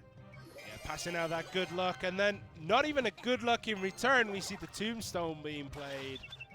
Disrespect there coming without the reply there. Bandit is going to be wiped away by the minions. Maybe zapped away just to make sure the tower will be able to finish it off. So no damage coming through from either side. That Bandit almost just decided to go straight for the tower and then was like, oh, there's a Tombstone over here. I better check it out. There you go. Quite easily distracted. Lava Hound summoned preemptively. Summoned in the very forward of things. Oh, but the battering ram connects and the Dark Prince. This is going to deal so much damage. Oh my goodness, I don't know if that Lava Hound was the way to go. He invested so much elixir into the front of the line. The reason why you usually have that in the back of the line, back behind the King's Tower, is so you can gather more elixir to make sure you have the supporting units to go with it. But you're just literally sending a Lava Hound blind in the front of the line without any type of support, and the Infernal Dragon takes care of it. So much of an elixir trade already, but with the Dark Prince ready to go, just puts down the damage onto the first tower. It's gonna be a good buy for Ku on the first tower here. Yeah, that battering ram did so much damage. Like, battering ram, Dark Prince. Yeah. It's if that hits the tower is going to die. We're gonna see it now going onto the King's Tower. The minions are focused on the towers here. Just gonna go forward with all the damage, but the barbarians are still putting a lot of damage. But there's not much defense being put out for this Lava Hound. Infernal Dragon is gonna get the Mega Minion first. It's gonna target the Lava Hound next. Yeah, Rad seemed to get a little bit greedy there, trying to hit the battering ram and Dark Prince again onto the Crown Tower. But can you blame him? His tower was super healthy. It was worth the risk, and again, he didn't defend it and just managed to stop that battering ram in time. If that battering ram hit, we'd be looking at that tower in the 1,500 range. There you go, but still knocks it down to half health here. Bandit connects onto that tower as well. That is dangerous for Ku. But look at this minion. You have to settle for this before you start moving. Ku keeps playing that Lava Hound right at the front. I mean, I know he wants to get it on the tower almost instantly, but look at the defensive position it puts him in. He has no defense here. Trying to get the Lava Hound to make sure the damage comes through, but nothing really significant. That tower is now super low. He needs to defend this, but like his life depends on it. He has 18 seconds to keep everything off that tower. Summons a Frost Golem, which is really important at keeping the damage off. 10 seconds left. Does he have one more Fireball in his rotation? Is going to be the biggest question. He has to get into the overtime before anything happens. The Fireball There's does the Fireball, come through, but so is it going to matter? The Inferno Dragon is going to hit that tower. And the Bandit as well, so that's going to be finishing it off. So didn't think about the aftermath. You did send the Fireball with barely the 4 elixirs you got, but no other backup plan coming right after that. So, woo, showed a lot of action on both sides. This was a fiery one, definitely between this 1v1. We thought it would be a little more meticulous, just talking about the inches and calculations of running through the defense over time. But these guys, just all about the attacks on one side and investing it all here. Yeah, that was very all-in from both players, and it definitely favored Rad's strategy. The Dark Knight, the Dark Prince, and the Battering Ram deal so much damage quicker than a Lava Hound can. And the Lava Hound was easily counted for it. All he needed was the Infernal Dragon. That's already a +3 elixir trade just from the interaction. When Infernal Dragon obviously doesn't die out from that trade. You just end up killing up the Lava Hound relatively easily. So there's a reason why people don't summon the Lava Hound in the front of the line. You just have to summon it from the King's Lawn. Take it easy, take it patiently. Build up the elixirs to make sure you can get the supporting units right behind it. Those are where the real damage comes. It's not really from the Lava Hound, it seems like mostly the tanking opportunities for that. But really, an interesting call coming from that Detonation Gaming. But we're going to see a timeout from Detonation Gaming is what we've been hearing. So very interesting call after a very hectic game, Simon. Yeah, Detonation Gaming kind of did need to use that timeout. Ku, whilst not making mistakes, seemed to do things a little bit differently than what we were expecting. Yeah. Lava Hound being at the front, for example. That's not a mistake, it's just a problem. Yeah. I could see the Fireball had to go out at the very end, right? Sure. He had no choice but to throw it out. But throwing it out just opened up that last tower for Rad to come in and just finish it off. And you gotta think about the King's Tower was half healthed as well, so not many options when you have taken so much damage throughout. So even if you are even on the tower count, it really doesn't matter. Just barely getting the overtime was obviously the initial strategy, but you have no backup plan after that. I think a timeout was needed as players cannot be changed here. It has to stick with the same players. So whatever you decided to go with this 1v1 between these two teams with Fob Gaming and Detonation Gaming, you have to stick with these players and just try to strategize around them to make the best results you can.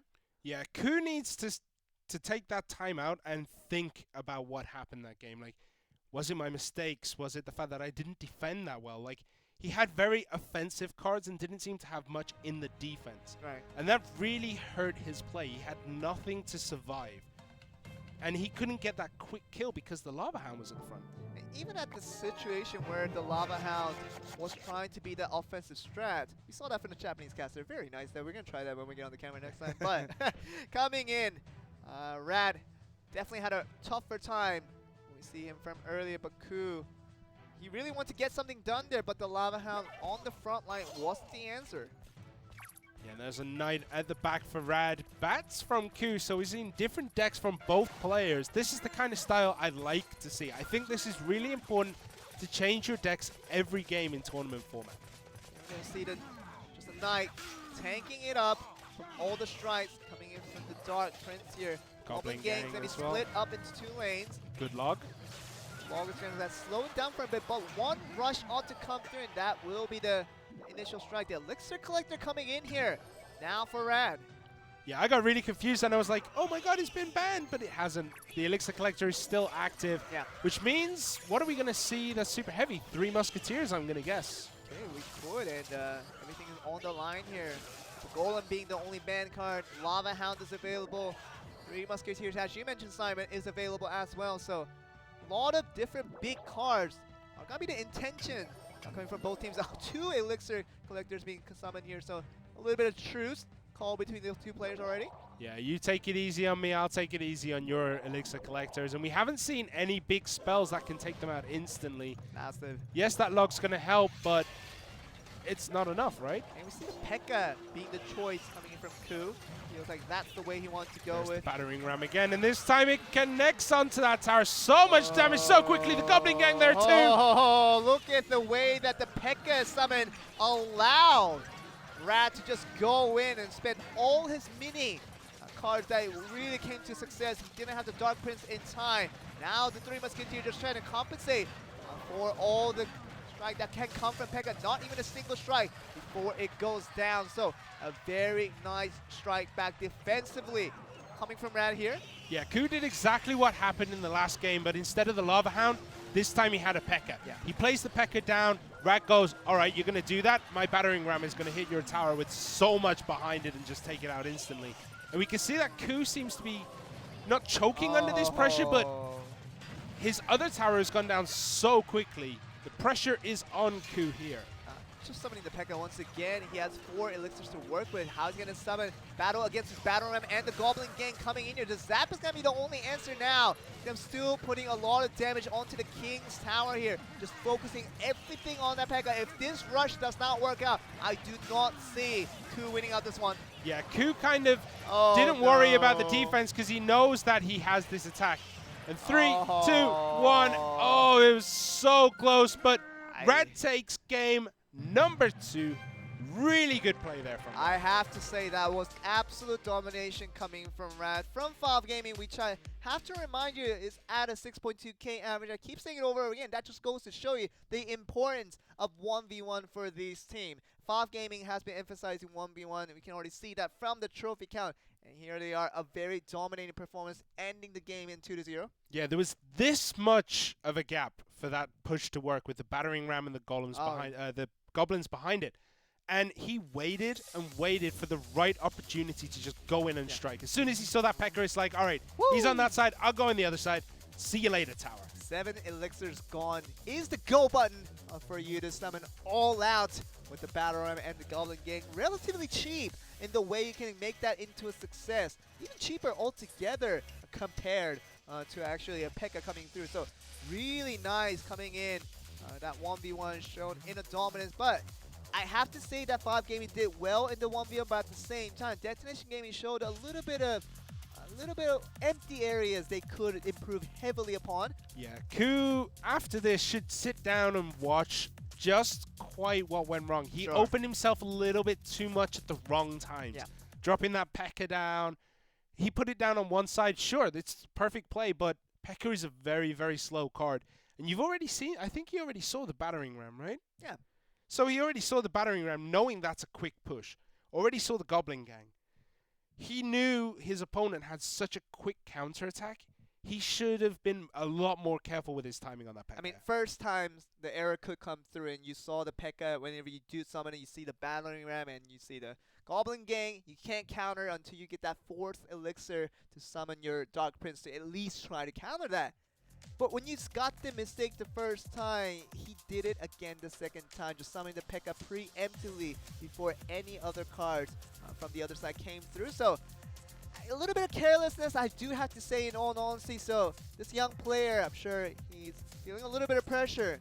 Coming to this professional match, he will not maybe play like that in a regular match that he would be feeling a lot more comfortable in. So like you said, Simon, it's a lot of time to just look back at your plays and kind of reflect over what went wrong and make it better for next time. You do have one more week of kind of regionals that we can go through here. Yeah, and it's still super early in this pennant race. It has to be said, like, Ku had potential to show what he is worth, but he lost to the counterattack every time. Yeah. It was a counter every time. So we know that Ku is weak to that. So maybe this week he's going to spend practicing, making sure I don't lose to these counterattacks, making sure that I know the window where I'm weakest and not be weak during that window. But now we're in the 2v2 and we see the bans up on the screen. We have Lava Hound and Miner. No Tornado this time. No tornadoes from either team. This might be the situation where they were thinking the same thing you were thinking. Maybe the other team will ban out the tornado. I don't need to ban out the tornado. But they were wrong, both of them. And we're going to see a tornado into play. Obviously, the two players, I mean, talking about 4 players now in this 2v2, they're going to be definitely utilizing the tornado. Yeah, I reckon we're going to see Tornado. We're going to see Executioner because Executioner Tornado is the classic combination. There's so much we could see, actually. Like, Tornado itself is such a strong defensive tool that if they go for, like, Giant Skeleton, we saw a lot of Giant Skeleton yesterday, actually. If that comes out again in this, Tornado is a good counter if you can time it correctly, making sure that it doesn't hit the tower, and that Death Bomb, which deals almost 1,000 damage at tournament level, is away from your tower. Really is. And let's look at the favorite cards for the players we'll be seeing today. Golem being the favorite of Kensumeshi kind of shows why they banned the Lava Hound. Just limiting the Lava Hound so they can use the Golem and really not have anything other big cards to worry about. Oz's favorite card being the Miner, which was banned. I'm guessing you don't want to ban Golem in 2v2 because you want to use it yourself. I really do, and the winning strategy does mostly come from the Golem in 2v2. We thought the Tornado would be the must ban for either of these teams, but could be a lot of mind games involved in the way that none of these teams decided to go with the Tornado this time around. But what we can expect here is that Tornado, we talked about Tornado execution combo, but I've seen Tornado rocket combos as well. Just bring everybody in, rocket the heck out of everybody, and just blow them to pieces. I've seen that happen as well. Elixir Collector on the other side with Destination Gaming. Lewis, that's his favorite card going forward, so heavy cards is probably going to be my suggestion into what Lewis is going to be bringing forward here. Yeah, Lewis is 1,300 trophies below everyone else in this game. Wow. Lewis, that's not a low total, right? 4,803. That's still decent. To get there. I would, do anything in my powers to get myself to 4,800. That will be the dream for me. But that is a number out of my reach, Simon. That is 6,000 right there. Yeah, my arms are not long enough to reach that from where I am. I'm a big guy. That's really far away from where both of us are. Oh, God. It does, as we said, trophy count doesn't matter that much. It's just an indication of how much they play. And how centric their 1v1s are kind of shows us why 5 Gaming was so dominant in the way they kind of relished upon the victories they did get in the first set here with the 1v1. But now we are in 2v2, completely different game where individual performance obviously is important, but I felt like the more important factor in winning these types of games was really the communication, the teamwork, and the trust between the two players. It's going to be the one that really just clinches you out to victory here. Yeah, it could also be the reason why Lewis's count is at 4,800 is because the only thing he has done for the last 6 months is play 2v2. You never know. You never know. Taking someone who plays a lot of 2v2 in this, I think, is a really good strategy. If I was one of the team coaches, I'd be looking at someone who plays a lot of 2v2. This is the clutch match, right? You need to win this regardless. If you're 1 up, you need to win to take the match.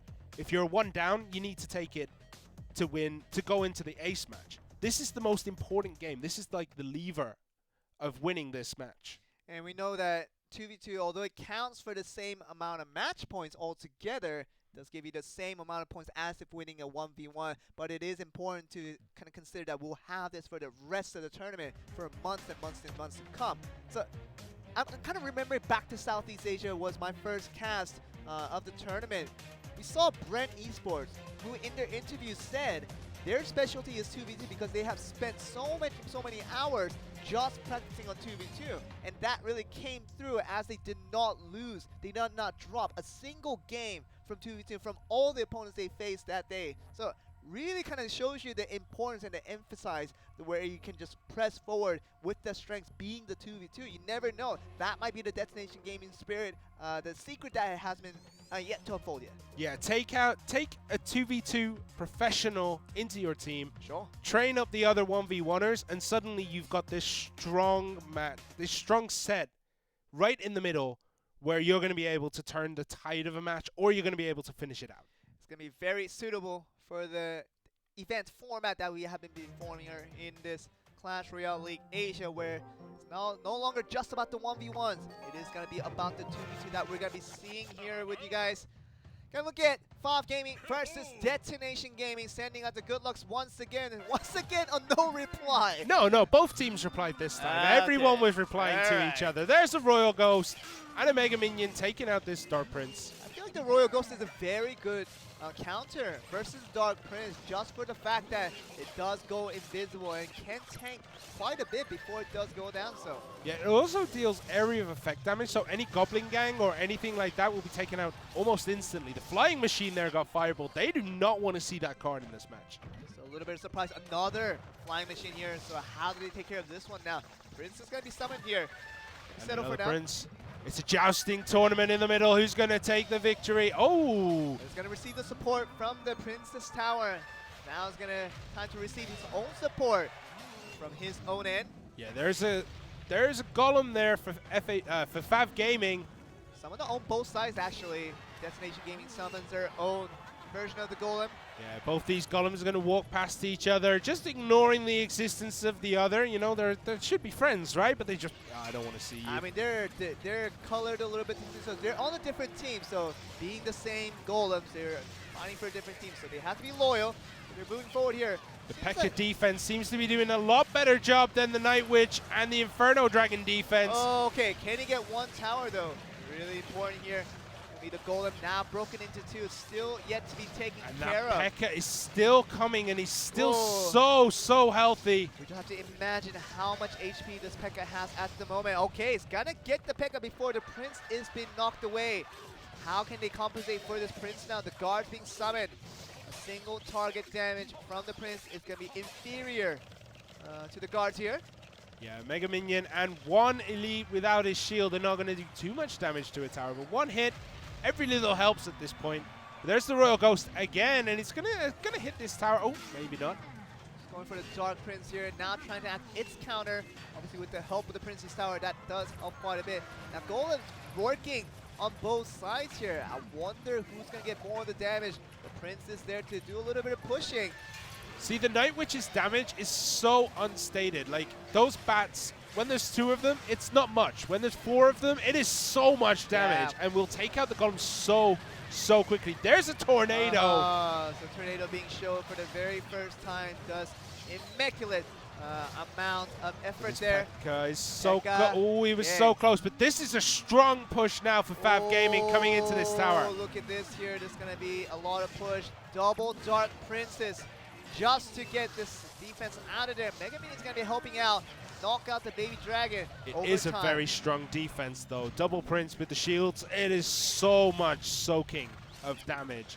With the Prince going at the front now, it's going to connect with the Golem, dealing a decent amount of damage, I guess. Yeah, but the Prince will go down very soon from the opposing Prince that came through latter in the series. But P.E.K.K.A. being summoned again to compensate for the Golem in front. Prince is going to be summoned again. Dragon. And the Poison again. Poison is such a hard counter to the Night Witch because the Poison will instantly take out any look bats. at this left side. They're just a log to slow them down. I don't see them stopping the P.E.K.K.A. here. It's going to be very important to see how they do. What a good turnaround again. Right at the last minute, Royal Ghost and the Prince. And this Prince is going to go, oh, I thought he was going to get to the tower. This is back and forth. Who is going to take? Oh, but this is looking a lot desperate, though. Summoning the Mega Man just to stop being. That was a very smart defense. It worked out. Flying Machine there. Knocking at the minion. Relatively easy here. There's another Golem. And the Flying Machine is going to take out that Mega Minion. Just the tower should be able to finish this up. But there's another Golem and another Dark Prince for Destination Gaming. Yeah, there you go. We're going to see the Night Witch being attempted again. Obviously, the Poison is still available to make that hard counter onto all the bats being summoned here. There we go. The Poison just takes them down instantly. But every time it's this same push, and if it doesn't change soon, oh, but the golems have connected onto the tower of Detonation Gaming. Second explosion does happen from the smaller golems here. And how far can the Pekka make it? There's a rage potion. That's going to allow this to attack the tower. It's going to do so much damage. Bad. He does stop it just in time. The Royal Ghost saves the day by stopping the Prince's charge there. But at what cost? If that Royal... Oh, I thought that Royal Ghost was going to get there just in time, but the Dark Prince was played perfect timing. 601 HP left. The poison's going to be knocking it down slowly by slowly. 1 more minute to hold on. Prince is going to be there, knocking off a little bit at a time.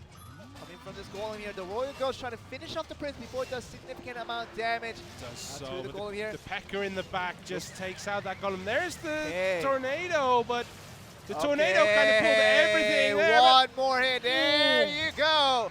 Coming in from Five Gaming.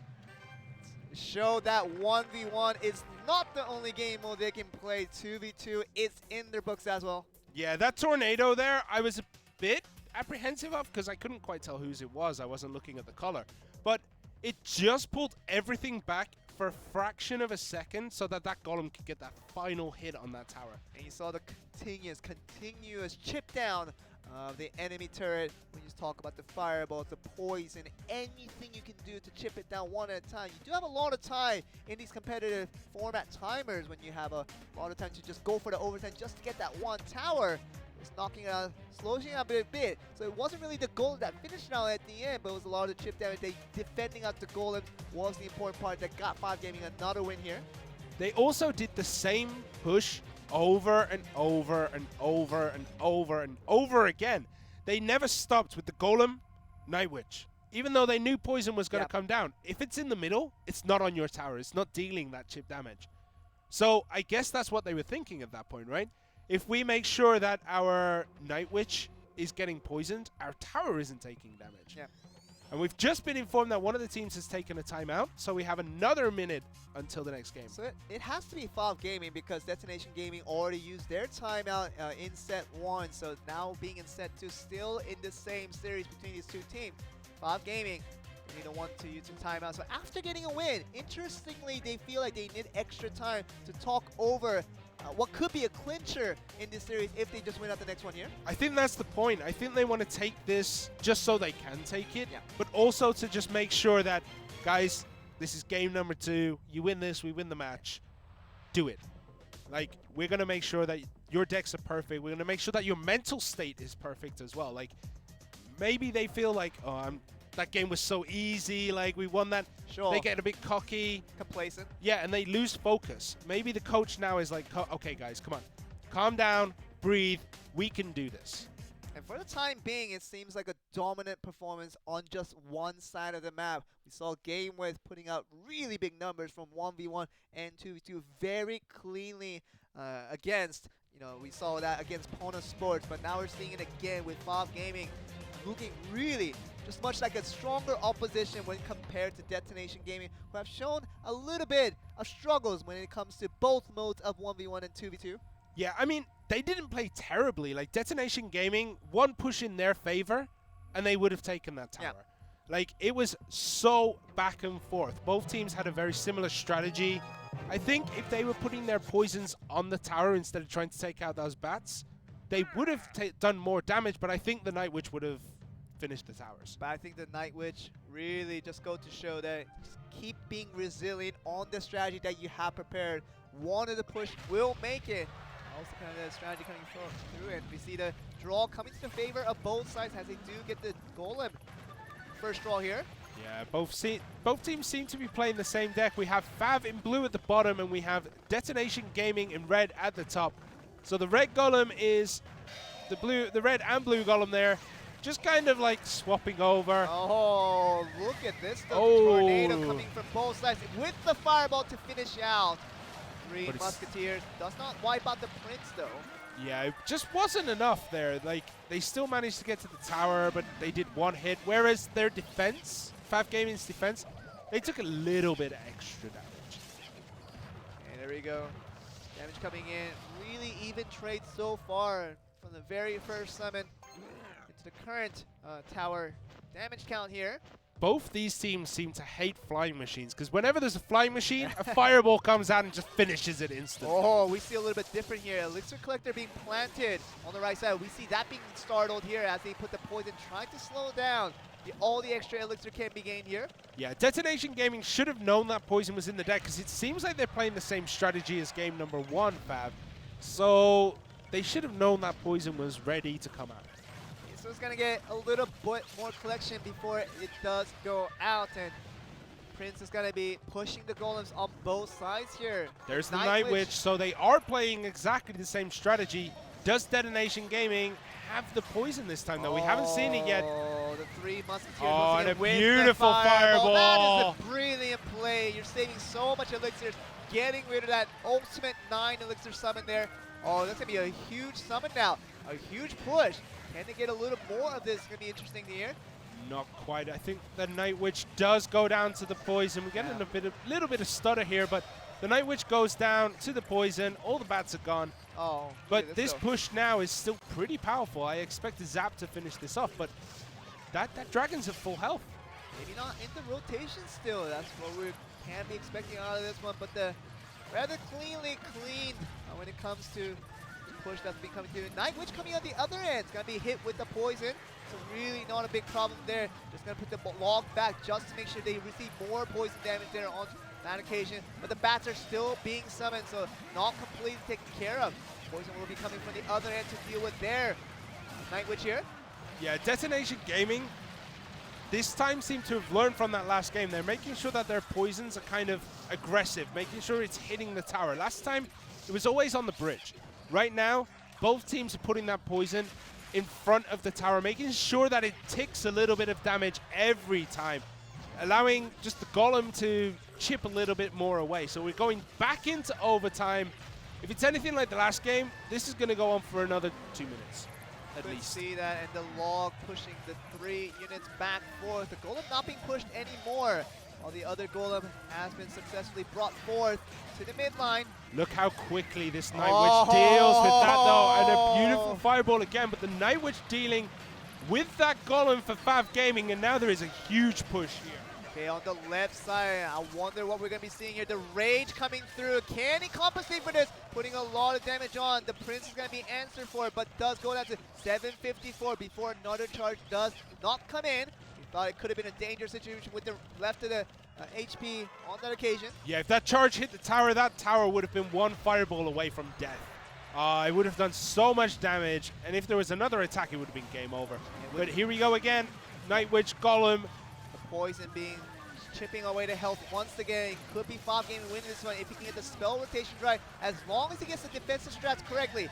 But the tornado comes through once again. Good tornado. Down the poison hits the tower. There's a fireball to take out the Inferno Dragon.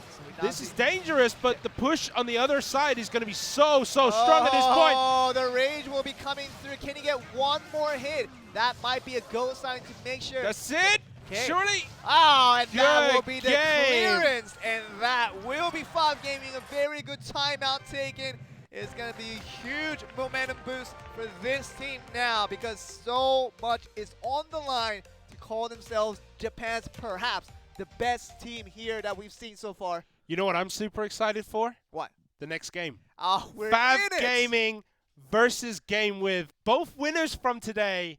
In dominating fashion. You have to dominating remember that. fashion. This is going to be, it's a Goliath versus a Goliath. Like, it's not a David versus Goliath. This is the big show. I just can't wait for it, because, you know, if it was about a team that won out and a team that lost out in another series, then we kind of could expect and predict what the outcome would be. But we have two very strong teams that will be duking it out for this next series here. Yeah, yesterday we had the losers match in Korea. Today we have the winners match. Feels Kind good. of what it feels like, right? Yeah. But that Rage Potion there, perfect timing. They held it for so long, and then used it just to make sure there was just enough damage on that tower. And it goes down so quickly. And we saw just one tap out of any of the units with that Rage spell. Would have been going to take the finish, and all that there. But this is a little bit from the last push that we'll eventually see, but Really good efforts coming in from Fob Gaming altogether. There was so much there from Detonation Gaming. That is a very scary barrel of a gun to look down. Yeah. But they just kept their cool. Bats, Nightwish, even the Lumberjack there. That was a Lumberjack. I didn't even realize. I thought it was a Rage Potion. Yeah. But the Lumberjack going to town, making sure that everything just dies. And there, look at that. It died in the perfect place to make sure that everything got in the right place to finish it off. Look at that, just that last one push, and that is what you do. Even the fireball wasn't needed at the end. What a great play coming from Fob Gaming. Really impressive team. Not just in 1v1, but they showed us again 2v2 is no slouch either. Yeah, I tell you, that Lumberjack kind of walked around the poison. Yeah. I don't know if you saw that. It just died in the right position. If it died anywhere earlier, I think they wouldn't have got there as quickly. Those backups just went woohoo straight up to the tower. Right on the bridge, the rage spell just reinforcing everyone to make the charge and get this last tower that was really needed for Fob Gaming. So, although it seemed like a close match for both games, in the end, a 2-0 finish for these guys, and they go up this next series really as favorites to the team that we should look out for against a very strong team we now know as Game With as well. Yeah, but we got to look at Detonation Gaming. They didn't play terribly, right? They played really, really well. They just didn't have what it takes to win a match, you know? Yeah. They played good games, especially in those 2v2s. It was very, very, very close, but they just couldn't quite keep up with the pressure. And I thought I observed a little bit more in 1v1 when it came to noticeable mistakes and something that we could observe right away that things could be better for this team if, right adjustments are taken. But against a relatively weaker team in Detonation Gaming, I do have to agree. But still, Fob Gaming showing what is strong. Game With, we can't just forget the fact that Game With was a very strong team in themselves as well. Yeah, I mean, Game With versus Fob Gaming next. Wow. I just cannot wait for this game. Like, 1v1, 2v2, it's going to be super exciting. I imagine an ace match will come through as well, as we do have another short break before we return for the very last series as we get our first introduction of Japan region in Clash Royale. We'll be right back after this commercial. We'll be coming back to the last series.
Welcome back, everyone. We're back to us once again. You want to do this? Clash Royale! Clash Royale! Wonderful. That's what the broadcast team from Japan suggested that we do. We did it for you guys. Yeah, We're they here have for to you. buy us lunch now, right? Next That's time- how it works the when we nec- meet them. The next time we go to Japan, we can ask them for lunch because we did this. Yeah, they suggested we do it, so we did it. They owe us lunch. They That's do. that's how it works. I like All right. them. I am super excited for this next game. I cannot contain it. I just wanted to start right now. We have Game With versus Fav Gaming. The two winners who have won today played so well in their matches, and this seems like a final already. They're not only just winners, Simon, they're winners in convincing fashion, in their different ways. You saw 1v1 coming from Shun. You saw this on the very far right, this youngster who has been very dominating with his heavy deck cards, and he pulled it off to perfection. And this team, really all about the 1v1, has been seemingly just going forward here. But another team they're facing today is going to be Fav Gaming, who looked a lot stronger in 2v2 compared to their 1v1 games. Seems like something that we can keep our eyes on, so we might see a win trading between both of these teams before we do go into the ace match. We might be able to get to see the very first ace match of today's games. Yeah, but I still think that Fav Gaming's 1v1 in that first match was just still really strong. Yeah. So we're not. This isn't going to be a walkover. We have Rad, who played in the. Rad is seemingly their 1v1 specialist. He played 1v1 in the last time, and he won in very convincing fashion. Really did, and Rad, going up against Ku, it seemed like Ku made mistakes that allowed Rad to win, but you still had to put in the pressure for him to choke. So, can he put that pressure against Shun, who looked really strong and really composed in the 1v1 environment? So, when we get into these games and look at these two players, if they do send out the same players, obviously it could send out different players, but based on the success that these two players have brought to their respective teams, I see no other reason than to send these players out again. Yeah, I'm looking at who played in which match in the last time. Amaterasu has gone from 2v2 now into the 1v1, and Shun has gone into the 2v2. Okay. And what was his name? Amaterasu has been changed for KK, who's another player on the team, but Sure. I'm not sure. Like, he didn't show up there, right? Okay, we're looking at it Let's here. see. Definitely that's not Shun. I remember Shun's face being that 12-year-old boy. It's actually not 12, by the way. But No, he's 17. yeah, he's quite 17, but very much a youngster face you can recognize from a heartbeat. That is not Shun, and so we're going to see two different players seemingly coming in. Yame Terasu going to be the first one being played by Game With here. But from the side of Fav Gaming, can we look at if they're trying to mix and match here? Let's It's see what- Rad. It is going to be Rad, so Rad is going to be playing again after his success we saw in the very first match, but fans going to be coming through. And Inferno Dragon and Balloon. Oh, I know what Ooh. that means. He's going to play extra heavy, just stacking out the Infernal Dragon. And the Balloon is an interesting ban as well. What do you make of that, Simon? Well, judging by both their bans, it seems like they expected the other one to play a Lava Hound Balloon. Okay. Because you want Inferno Dragon with that deck to make sure that you can take out the big hitters, right? Taking out the Balloon obviously just removes the Balloon out of Lava Hound Balloon. Sure. So, I guess that's what they were going for, but the Balloon ban, it doesn't ban as much as an Inferno Dragon Yeah. does. Because the Inferno Dragon means that you can use a Golem deck and you only have to worry about the P.E.K.K.A. and you know how to deal with it. Sure. Just a lot under the question marks of what these two players are thinking in their minds. Obviously, with the help of their teammates, they are building this deck in a time span of 3 minutes. You have 2 plus a couple of seconds left remaining for them to finish this off with the help of their allies, just helping them to reconstruct the new deck with the ban cards shown on the top here. Yeah, I don't think these bans have ruined too many decks, honestly. Especially the Balloon ban. The Balloon is not in a large variety of decks, right? When you want to do a ban, you want to either ban out a very specific deck, like banning out the Balloon here, or you try to ban out multiple decks that you don't like. So you ban out the one card that they have in common. Here is the Inferno Dragon. Okay, we're looking at this favorite card being the Golem, which is the reason why he banned out the Infernal Dragon. Makes perfect sense here. So Amaterasu is going to be walking with very strong cards here. This is the guy who said Mirror was his favorite card. Did not play it in his solos last time around. So whether it's a lie, whether just keeping it for later, it's still under a mystery. Yeah, I could. Would you have banned P.E.K.K.A instead of Inferno Dragon though? Like I've seen today, I think P.E.K.K.A deals with Golem a lot better than Inferno Dragon. But at the same time, I feel like if you have a solid strategy to go up against the P.E.K.K.A, whereas the Inferno Dragon is always just there for a much cheaper elixir count, so it's always available for this team to use when you know that you have a Golem count coming in. But if you know that the other person's going to use an Inferno Dragon, you'll always bring an Electro Wizard, because that is a hard counter to the to the Inferno Dragon. You know, there a lot of things are on the minds here, but I feel like in a Golem deck, Inferno Dragon cannot be just avoided as calling a very much a direct counter in addition to the P.E.K.K.A that you've been mentioning, but just one of the two. You obviously can't have two bans, so with the singular ban that you have out, maybe he feels a little more confident in knocking out the P.E.K.K.A than he can do Inferno Dragon, but we have to see. A lot of things are under speculation until we actually get into the game. Gonna get 20 seconds till we decide what the cards have been decided for both these teams here. Gotta notice the reminder that both these teams came as winners, so it's essentially the winner's match. Something that we haven't promised from the beginning of the day here. Yeah, I am. After match number 2, I keep saying game number 2, but after match number 2, this is going to be the highlight of this weekend, I feel. I believe so, yeah. Like, we had SEA, we had Korea, but this game, both teams have shown such strength in their games. They just dominated their opponents in the last games. So this should be an exciting game. I mean, if there's a thing called Japan Finals, I think this might be it. We have 4 of the best right now, just overall, just trying to see the 4 best Japanese teams finding out. We see the clear 2 best out of the 4. Now we're going to see them duking it out here. We're getting get to the game very, very shortly here. You see the game start, music getting underway. We're going to get onto game 1 very soon here. Yeah, so we have Game With once again in the blue with Amaterasu, and Fav Gaming in the red. Yeah, Amaterasu shows his first card being the Ice Spirit. Ice Spirit, Ice Golem. These usual staple cards in some of the more heavy, chippy kind of decks. Dropping the miner there, that's a bit weird, I guess. It does push the Golem a little bit faster, but other than that, okay, it does counter out the Golem that's coming out the other end. So, miner win there, but definitely the main purpose of the miner being ignored on that occasion. But it still gets there, and oh my god. That tornado should have grabbed that miner into the King's Tower, just didn't. That would have put Rad at such an advantage. Having that 3rd tower activated this early in the game, it's so strong. But we see the 3 Musketeers just being rivaled out by multiple situations here. Executioner. Such a big push there. We have 1 Musketeer and a Mini P.E.K.K.A. Mini P.E.K.K.A. is going to make P.E.K.K.A. 1 hit, 2nd hit, and that's going to get the first tower out with the Musketeer ready to destroy that down in an instant. And what a play. Obviously, the wave coming in from the 2 Musketeers on the left have been solved out, but the 3rd one, with the surprising Mini P.E.K.K.A. that we have not seen for a very long time, comes as a hero here.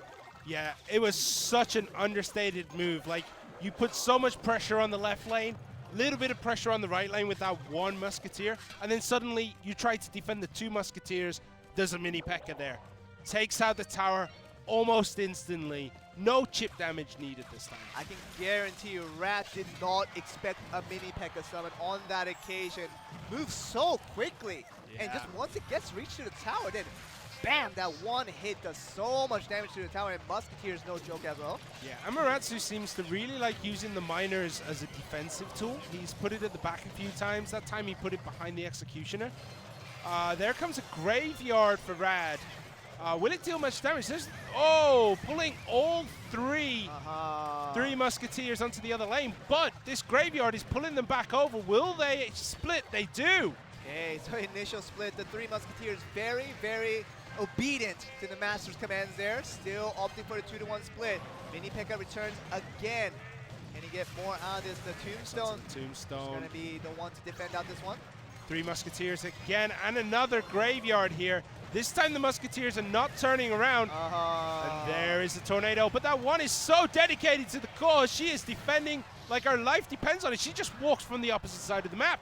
Look at the Royal Soldiers coming in for the side of Amaterasu. And then very clean victory. That one occasion with that one Musketeer, one of the three sisters joining inside, joining forces with the Mini P.E.K.K.A. And that bam after bam was good enough to get that very clean first win for game with. I might need to rewatch that because that tower dropped so quickly. I might have blinked. I might have missed most of that push. One blink auto just destroyed that tower with so much power coming from those two units, and you know how that goes. Mini P.E.K.K.A. died, obviously, later, just after that second strike, but Musketeer was right there to finish it off. So, once again, we see that Shun is this kind of strong pick in the 1v1, but they do have another backup plan with Amaterasu just being the very strong backup 1v1 placement here. Yeah, I gotta ask though, the tornado that pulls the three Musketeers over, each time one of the Musketeers just walks back over to the left-hand side. That was weird. Like, at that kind of strong pull, I was expecting all three to go up the right-hand side. And I want to be able to explain that, but it seems like the first initial target that the one Musketeer was going, even though it was pulled back, it was still reaching towards that target. Maybe that's the best explanation for it, but we have to kind of experiment ourselves. Because the distance, like you said, it didn't seem pretty far. Yeah, maybe that graveyard being placed there actually cost him a decent amount. Like, if he'd have pulled the tornado first, put all three Musketeers on that right-hand lane, then dropped the graveyard, maybe the other Musketeer wouldn't have turned around and gone that way. But it seemed a very long pull. But at the same time, the graveyard could not be avoided because graveyard summoning that was what prompted the three Musketeers summon just to make sure the graveyard was accounted for. So that, you know, in and out and kind of the cause and effect kind of phase when we're talking about this here was what decided at the end. But amongst all that talks, we're ready to get into game 2 here with Amaterasu showing a very dominant focus. Obviously, Rad is not going to fall for that Mini P.E.K.K.A. trick once again. He's seen it once. Hog Rider, though. Give me your best Hog Rider impression. On live broadcast, Simon. I'll do it.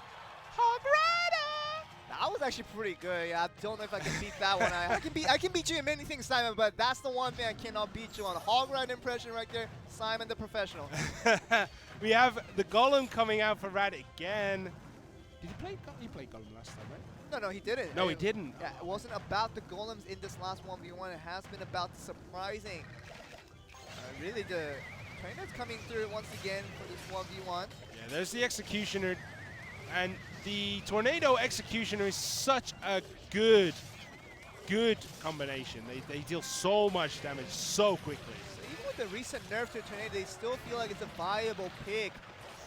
Move forward here. Dark Prince being distracted by the Hog Rider. Yeah, the Mini P.E.K.K.A. on the defense, but Mega Minion and Dark Prince both reach the tower. That's a Hog Rider. Dark Prince just going one hit, and another hit to finish it off, and that's going to be the first tower going down, and what a disaster of events. The Hog Rider not even doing his duty, just being pulled away by the Tornado, even waking up the Kingstar. Now it's a huge advantage for Rat to push forward. Yeah, Rat doesn't even need to push forward at this point. He could sit back and defend.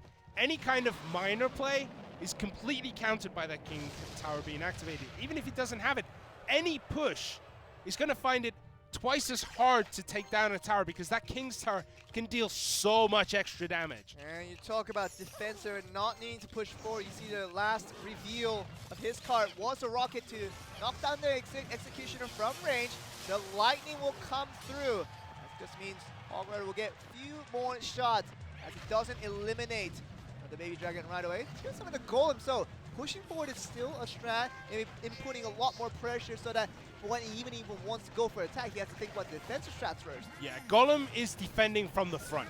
That's its job. It is now forcing Amaterasu to put things on the left. Perfect bomb, but doesn't deal that much. The tower's going to go down. The will go down, and that will be the second tower going down in this game. We thought the bomb and the rocket would take care of it with the Tornado pulling everything in. But the rocket never came. Right? No, the rocket did come. Rocket did come, but it only knocked down the shields. That's the problem because the Hog Rider was still had a few HP left, but the Princess Tower was targeting the rest of the guards there. Yeah, oh my god. Such a good turn of events from Amaterasu. He looked like he was down and out, but he's kind of turned it around. Red uses that rocket there on the executioner, but there's still so much here to defend for Amaterasu. Okay, the mini P.E.K.K.A is gonna go down on his duty, just putting them in. That tower only has 854 Oh, left. stopped right there from the Mega Minion right there. So the Golem is gonna do a little more damage before it goes back home. Amaterasu, perfect pulling there every Mega time, Minion. making sure that the Mega Minion never hit the tower. Baby This Dragon baby dragon is going to deal here. so much. The rocket comes in. Good game called, as they knew that rocket would be the finishing touch, and we thought Amaterasu had really pulled the impossible and just prepped for a comeback there, but we saw still pulling strong. Rad, you can't just forget that he was a very strong 1v1 performer in the previous series that he just came back from. So even after losing game 1, we couldn't have counted it up quite yet. He comes back with an even line scoreline, 1-1 here. Yeah, Amaterasu's defense at the very end when those two Mega Minions were attacking, that is textbook example of how to defend properly when you don't have a lot left. He kept pulling those Mega Minions across, pulling them away from the tower, making sure the tower didn't take any more damage. And unfortunately, eventually he ran out of materials to use. But it was so good, it kept that tower alive for an extra 10-15 seconds. I feel like one cheap trick that came forward for both of these teams here, both of these players even. Mini P.E.K.K.A coming in for Amaterasu in game 1, with Rad coming with his props in game 2 as well. Kind of shows that revealing the biggest secrets under their decks. Now both players know what to expect in game 3 and how they will approach it, how they will counter for a very similar deck, most likely going to be played in this final game here. Who do you think is going to take game 3? This is a tough one because if you asked me that in, after game 1 where Amaterasu had just had such a dominating profile, I would have said Amaterasu in a heartbeat. That was an easy cancel, but now we're on to just back to Red. After his previous series where he dominated his opponent, just ultimately, we're going to see them again. I don't know the correct answer to that.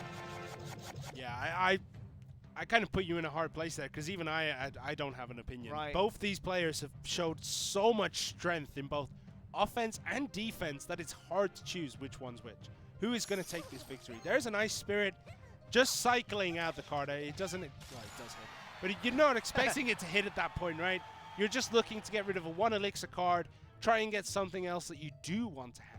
Not having an Ice Spirit in the very beginning of the game does not affect you very much because the heavy cards take a little bit of time, and by then you'll have another rotation of it. So not the biggest of waste there, just like you said, cycling out the rotation just to make sure you get the cards you want in this full elixir situation. So both players are not playing cards now. Just in case you don't know, the reason for this is when we get down to 1 minute, there's double elixir. Yeah. When we see this 1 minute of waiting, 2 minutes of waiting, it's usually because they have a crazy push planned out and they just need to go it down all together. So the double elixir helps them just throw things out, throw things out, throw things out. It's kind of like an all-in play. Kind of like the elixir collector on passive. We can see that on turbo boost, but seems like that is a strategy, Simon. 40 seconds left until we get the double elixir. So everything under the veil, everything under secret until we get to that 1 minute mark where Amaterasu or either Rad, they will pull off something crazy that the other player cannot react to. And before it gets to the timeout situation, before we get to overtime, if one tower is gone just by that one push, that won the game. Yeah, I'm also going to say usually at this point we see Golem Night Witch or Giant Night Witch or some kind of like push that develops more power as it goes on. Like you want it to just reach that tower and finish it, and you want it to have a lot of power behind it. So Golem, Night Witch, and now we're down to that 1 minute mark. We see the Golem go down. Okay. We see a P.E.K.K.A go down. Versus the P.E.K.K.A. So initially a good counter from Amaterasu. Not really worried there. P.E.K.K.A with 1 elixir less being used. Feel very good about his situation. Even the Dark Prince is going to push it further. Now the rocket is being summoned to get the executioner out. That's going to slow down the Golem The Electro Wizard though, and oh, now we could have seen where that Executioner would have been so useful. But look at the Pekka getting all the And there's freedom. another Pekka. Pekka. Such cycle here Okay. from Amaterasu. This is what double excluding do for you guys. Baby Dragon, you have no chance. And the Expo coming in. That is coming out of nowhere. Yeah, the but Golem will be able to defend it out initially. Yeah, but the Golem going down the other side is taking all the aggro here, and it's the Golem is also pulling away that Pekka, making sure that it follows the Golem, but bringing it back, making sure that Pekka can hit it at least 3 or 4 times. But the Expo now targets the tower, Goodness, look at deals the a decent amount of chip damage there. Okay, the Baby Dragon tries to do as much damage as it can before it is frozen up. Golem summon at the front line, feels confident enough that the Prince can push it through. Expo now summon for the defensive end of things. Pekka coming in here, just trying to do a lot of free damage if it can. The Mega Minion still doing a lot of damage to it. Yeah, the Expo defensive position there is inch perfect. If it was further back, the Golem might have gone for the tower instead. But this position allows the Golem to walk out and allow the other Princess Tower to hit. Okay, look at this on the right side of Baby Dragon. Oh, Pekka summon just in time to answer for the Dark Prince there. Still taking free shots onto this Golem here. Executioner being summoned as well.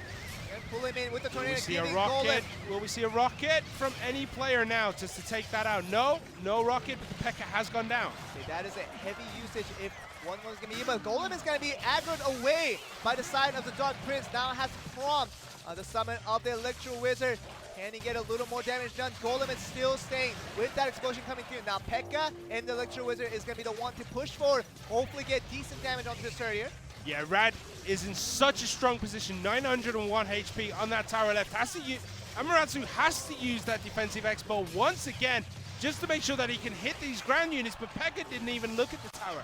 Pekka continues to destroy the Golems. Oh, look at this. The Mega Minion really just allowing free damage while the execution is so busy targeting the Golems there. Good Ice Spirit there to make sure the Mega Minion targeted onto that Expo, giving the Princess Tower a little bit more time to hit it. Okay, a far summon from both the Pekka and the Golem. Aggressive Expo. Okay, Expo's gonna be summoned with the rocket, destroying it right away, but does not hit the Pekka. Yeah, that was unlucky for Rad there. That should have hit the Pekka. It was so close. Oh, and the execution is now there to do all the free damage. He's not gonna be knocked away. Dark Prince just trying to do all it can, but it will be knocked away very soon. The Ice Spirit just slowing it down, but the Pekka is slowly walking himself out. The guard is there to slow it down and does get free damage. That will get him away. Pekka summoned on the other end as well, so trying to use their defensive strats here. Yeah, Amaterasu's win condition here is to try and get that Pekka to hit the tower with an Expo behind it. Oh, look at that's perfect positioning. Unfortunately, though, the Golem positioning does drag the Pekka. But the tornado is going to aggro it away, and that's going to be him using the rocket just to get the Expo away. So 6 elixirs used. And there's another Pekka. 2 Pekkas. Can he defend against this one? The rocket already having used. He's not going to have much AoE damage. Just slow down. The guards are going to pull it away, but is it going to be enough? There is the log. Unfortunately, those are elite guards, so they do have a shield. Tornado seems a little bit late. This is going to finish in a draw. Okay, it is going to be a draw. Wonder what we'll get to in this next set here. Very close, both ways action. We saw these two players waiting out till the double elixir time to pull their trigger. And what a trigger it was for both teams. Yeah, they just threw everything in the kitchen sink once that double elixir hit. And unfortunately, there just wasn't enough time, which does mean this is a draw. Yeah. So, the scenario here, we're going to get a confirmation once we do get that. Now, what happens when we do get a draw here? Very awkward situation. Yeah, you're putting me under pressure. I can't remember. I'm sitting here trying to think what happens in a draw situation. The producers told me this wasn't going to happen. I told you it wasn't going to happen. Okay, in the last set of matches that we did, the Clash Royale Crown Championship Global Series Korea, I need to find a better word for that. We had exactly one draw in about 5-6 weeks. We got a draw here. First week. First week, first day of Japan. Wow. So, I'm not sure. I think it just finishes as a tie, right? Okay, we're going to add some confirmation. We'll get information once we get there, but... Wow, I didn't think this would come to set here. Like, I think it does just end in a tie, and that means we're definitely going to go down to an ace match. But Why would we go to ace match? Because the 1v1 already. Oh, they're gonna play again. Okay. All right. So, if it's a tie, then we just play another one. That makes sense. And then we keep going until like both of us grow old. We're gonna be here, 60-year-old men, the longest YouTube live stream, the longest Twitch live stream in history. We'll make history. We'll make history, Simon. We're in it together. Of course, you'll get older faster than I am because you're just older than I am, but we're in it together, Simon. We're all in this together. We're holding hands. We're walking together as family. We're gonna be here to watch as many draws that will be given to us. Cause, to be fair, Amaterasu and Rad, two very popular teams, two very strong players that are looking to be really equally matched. There's not really much separating these sides here. No, what would you do at this point? You have to change deck, right? You can't do that again. That's usually a surprise strat. Yeah, and double elixir, it seems like both players were ready for that, and really no clear winner coming out of that occasion. I don't think a double elixir wait and a hold will not come again. I think players will start to kind of experiment with things, play a little bit differently with their decks to make sure what they're going to press forward in this final, what eventually could be a final game that will come through from the very beginning, trying to make statements after statements here. Yeah, I'm surprised no one's taken a timeout after that. You're right, Like, that would be the perfect time for a timeout, just to calm down your player, but here we go. Gotta realize we still have a lot of Clash Royale action going on. Okay, we're gonna go into the games here. Amaterasu and Rad holding on very nicely to their position. Have done very well. There's a Dark Prince. Gonna pull it back. A Dark Goblin this time. We saw Dark Goblin earlier on, but he never really was super effective. Mostly about staying behind, wiping out the minions one by one. Goblin There's Gang Goblin just gonna Gang. ignore. Night Witch. Night Witch is not a good counter to the Goblin Gang. It's going to drop before the bats reach it, maybe? That is so low. But Lumberjack in the front. Once that rage goes down, they're going to deal so much damage. Bats come out. No, not as effective, as fortunately. But perfectly placed poison, making sure nothing is getting out of that Goblin Hut. Okay, saw the Dark Goblin there as well, putting out damage. Was a good position to put it in, but the poison kill it after it has done its job. Yeah, unfortunately, that poison was kind of like kidnapping people outside of karaoke. Look at this Elixir Collector. Now it's going to be prompting Rad to just go super heavy. But that balloon is going to connect, and that will drop a whole bunch of skeletons. But nice tornado. Perfect tornado, making sure the Dark Prince does connect with them. Don't forget, he does have an area of effect attack. And the charge damage onto that tower for Amaterasu. Wow, good position here for Amaterasu to take this game. And rather slow reaction coming from Rad because we saw him have 7 elixirs available. He could have countered it with any card, just putting it in front of it. That would have avoided the crash damage, but does take a lot of damage in return. Now he's going to summon the P.E.K.K.A. that this works out after he does see the Golem. Yeah, Amaterasu playing the Golem Night Witch. This is actually a pretty good counter to the P.E.K.K.A. if you can get up enough bats. But poison goes down, making sure those bats are non-existent. But for Amaterasu, that poison is on the tower. Don't forget, the whole time that poison was down, damage was being dealt. Okay, look at the utility being done there by the P.E.K.K.A. Saves Rad a lot of elixirs. He press forward with this. Dark Prince going to be coming out just to wipe out all the skeletons as soon as he summons. There you go. Very nice No play damage there. at all, but there is a Golem being summoned. Hoping this Dark Prince, I don't know what he was planning to go down that side, but the Night Witch again here has to play the defensive poison, and we're going to see Amaterasu here play a defensive poison, I guess, in the front, but the rage goes down. That means the Golem suddenly deals so much damage. Okay, they're going to be moving forward. Gets one explosion onto the tower there. Otherwise, nothing coming from it. The skeleton barrels, and they hold on to this. Dark Prince is right behind him, so the tornado, very tornado, nice. but it did pull the P.E.K.K.A. closer to the tower, unfortunately. Oh, but the Lumberjack pulling the trigger and doing enough damage to wipe it out, so. Lucky for Amaterasu there, because without that Lumberjack, 3 Elixir Collectors down right now. I forgot, we're in overtime already. We are, and 1 tower gone. Will be the end of the game here, and have 2 Elixir Collectors now. just to help and support. This will put him so far ahead. Those elixir collectors do give so much extra elixir when they're allowed to live. Poison being not on the tower where you would have expected it, but that P.E.K.K.A goes down without a fight. Rage potion. Rage is going to go down through the death of the Lumberjack. It does provide enough distraction so that no tower damage is taken.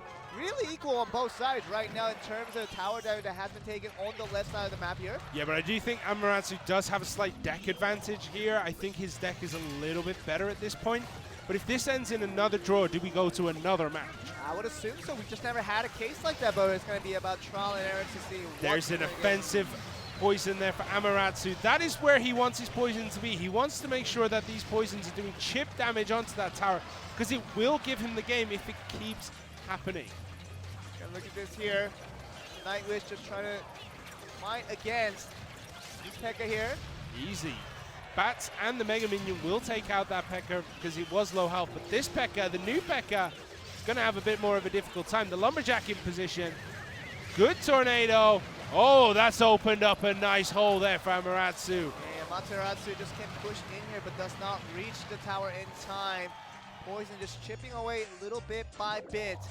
635 is going to final standing for the left tower of Rat. So Amaterasu is ahead in terms of damage. Oh, you're having an offensive P.E.K.K.A and a skeleton barrel. It is go time now. This is the trigger being pulled. Neither of these players apparently want to play another game after this. But who's all in is going to be stronger. If that P.E.K.K.A connects. P.E.K.K.A just one strike. Just 2 strikes, 3 one, strikes, that is so low, but Amaterasu! Coming in, that was so close. Whoa, that was both players just deciding to go all in, and luckily for Amaterasu, his push was just that little bit quicker. Oh my. I love the fact that P.E.K.K.A summoned on the opposite side with the skeleton, 10 elixirs used. You just literally saying, we're going to end this game one way or the other. We're not playing another game. No more draws. If I lose, I lose. But if I win, I can get the biggest win ever. Yeah, it was all or nothing at that point. They're throwing everything and the kitchen sink, plus all the elixir they possibly can into that push. They didn't need to defend. They tried to pull away a little bit just to buy more time. But unfortunately, Red didn't buy enough time for himself. Amaterasu did.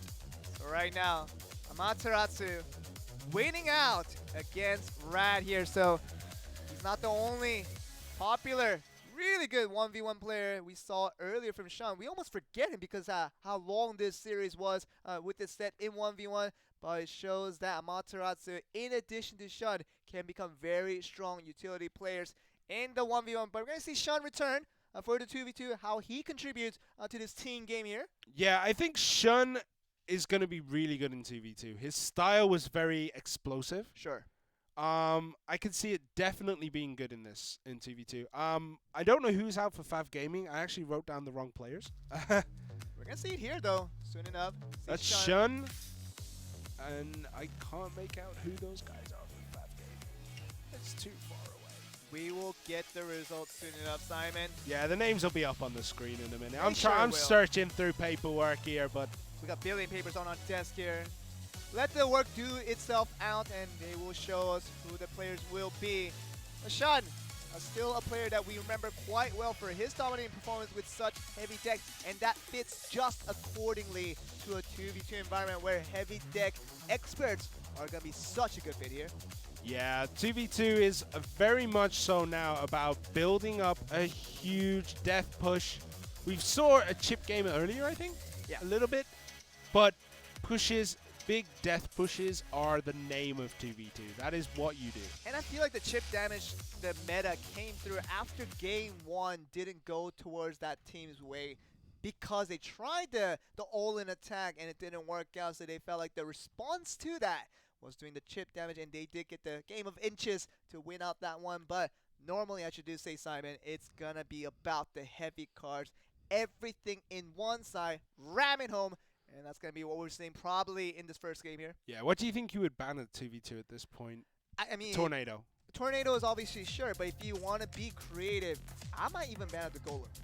if you want to just give up the all-in push altogether, it's never really been about Lava Hounds in 2v2. More so, it has been mostly about the golem push. How successfully can you make the golem push after push, and eventually you get the damage trade-out that gets your team to win. Here's the bank cards, Tornado and a Lava Hound. So, Tornado was expected. Obviously, if you want to play a heavy deck, it really becomes against you. But on the side, really, yeah, Lava Hound being banned.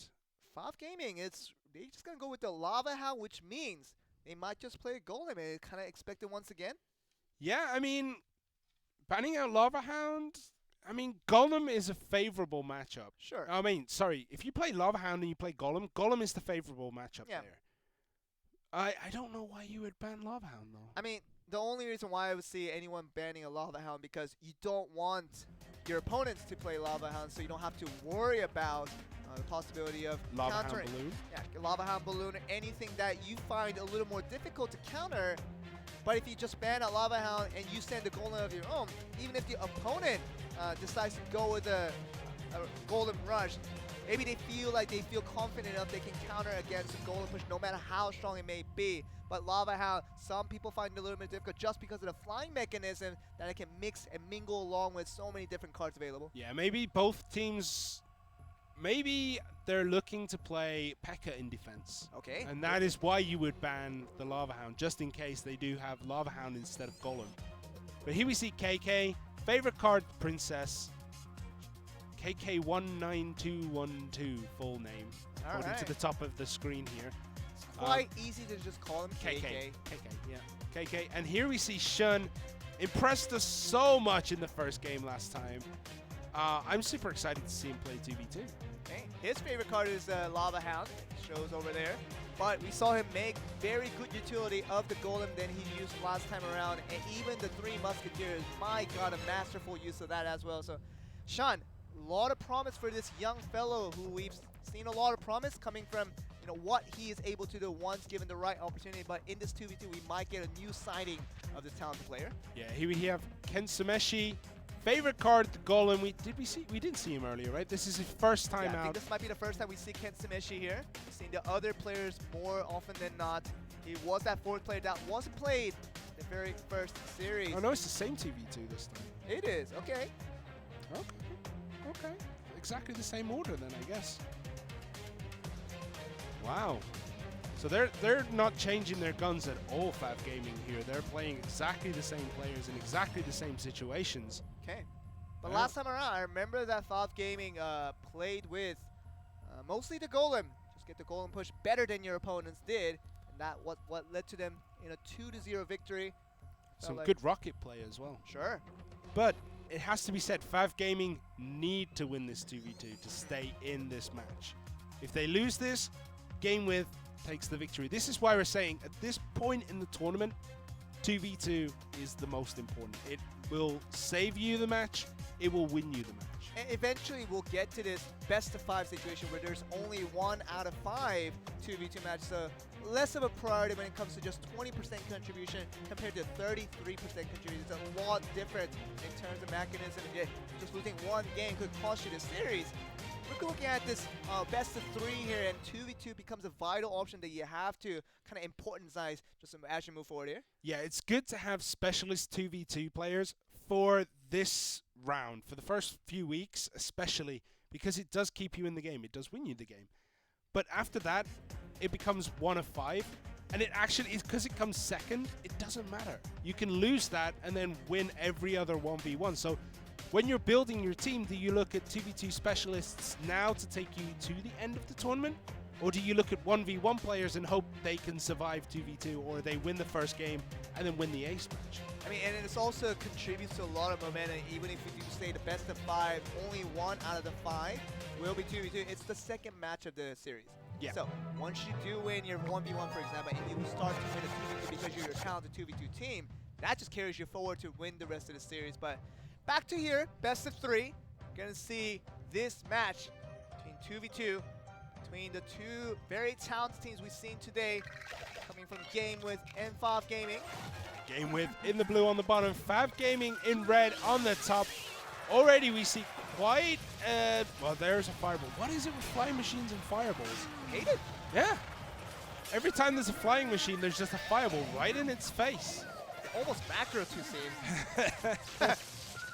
Both players are playing with their macros still turned on. As soon as There flying you machine, go. Macros throw in out Clash fireball. Royale. Let's do it. There's a knight. That's very nice play there to compensate for the guard, but it has been zapped away. So take care of the Prince. Is Dark Prince going to incoming. pick up a charge? It One does. Oh, almost gets a second hit on it as well. It's Yeah. 2 Mega Minions being summoned now. Yeah, but the charge is so much extra damage. It's you don't want one hit, you want the charge hit. Right. And it was just in range of getting its charge. It literally charged a pixel before the tower. There's another flying machine and another fly. You don't have a direct counter other than a fireball. Same way. Flying machine can be quite dangerous of a tool. Yeah, there's the Golem. Royal Giant summoned down on the bottom, but the Dark Prince will be able to take at least most of the damage from that, if not kill it with Princess Tower's help. And the Golem slowly crawling itself forward. And there's a balloon. Balloon will appear for the very first time with the golem, not the lava hound bullet. Oh, but the balloon doesn't care about that Tesla tower. It's going straight for the tower. Ranger, one One drop. hit and the bomb. That's huge enough already. The fact that it ignored And the Golem's still there as well. The Golem is going to get a little bit of extra death damage. And if it wasn't for that Prince there, look at the this. Inferno Dragon, but Inferno it does Dragon. connect. Inferno is going to connect. It can't be stopped. And already a dominant performance that cannot be stopped. Yeah, you can see Shun there wiping his hands. He's like, I know I've got this. I know I've got this. Just so close to getting this one. Flying Machine once again knocked away by the fireball. None of that having here. Prince going to be someone on the left side, interestingly, I'm here. Yeah, at this point, for me, I would start pushing down on the right side, forcing your opponent to either defend or go all in. If they go all in, do you have the defense? And I think they do. Maybe prompting an attack on the left side that they can defend. Poison coming in. Oh, it's going to be pushing it back, actually. So it looks like Fav Gaming went for a chip deck again, but it didn't work this time. There's the balloon and a rage potion, but the bats come out. Okay, that's going to be good, but no drop happening. But still, the death bomb does so much damage. You gotta say and there's a rocket. lot. Match over. Really clean, really dominant. Kind of remembers back to what Shun has shown in 1v1. His 2 games and his 2 victories that he got over his opponent was almost class of a difference compared to his opponent. It just seemed like Shun had his match made in heaven, just talking about he knew exactly what to do, and his win seemed a little bit more obvious than what is supposed to be in this competitive range. But 2v2, just another deja vu of that. Yeah, and Oz and Ken Samashi won so easily in their last game. Does that put them at a huge disadvantage right now? Important to see how that works here, but this Shun guy has been grabbing our attention from the very first moment of the game, where he played the very first premier opening of the game here of this series with Japan, but getting a timeout from Fav Gaming here. Yeah, I think they need it at this point. They need to settle down. Oz and Ken Samashi won so easily in that first game, and now they just got manhandled. They got quite bruised, if I can say. That bruise that they got in that game 1 is still there, and it will be there once they begin game 2. And they're in this situation now. Shun and KK looks heaps ahead in quality, looks heaps ahead in terms of competition. It just seems like Oz and Ken Sumeshi, they're in this mental breakdown. Can they recover from this and pull off at least a fight back against what they have been just wiped away by the 2 sides coming from game 1? Yeah, they both look incredibly nervous right now. Like, they're sitting there like, what happened? How did that happen to us? And these 2 guys for game with Shun and KK, they're just like, yeah, all right, let's just take a quick look at our decks. As if that was normal. Shun just feels like his facial expression shows me that was supposed to happen, which is beyond me, Simon. Yeah, especially what we saw last time with Fav Gaming, where they were the ones dominating, and now Shun is just like, yeah, we can take these guys, no problem. Like, don't worry about it. We got these decks, we got these strategies, we're gonna win. It's the same level cards, it's the same amount of HPs for your towers, That is a huge difference when we just saw in Game 1.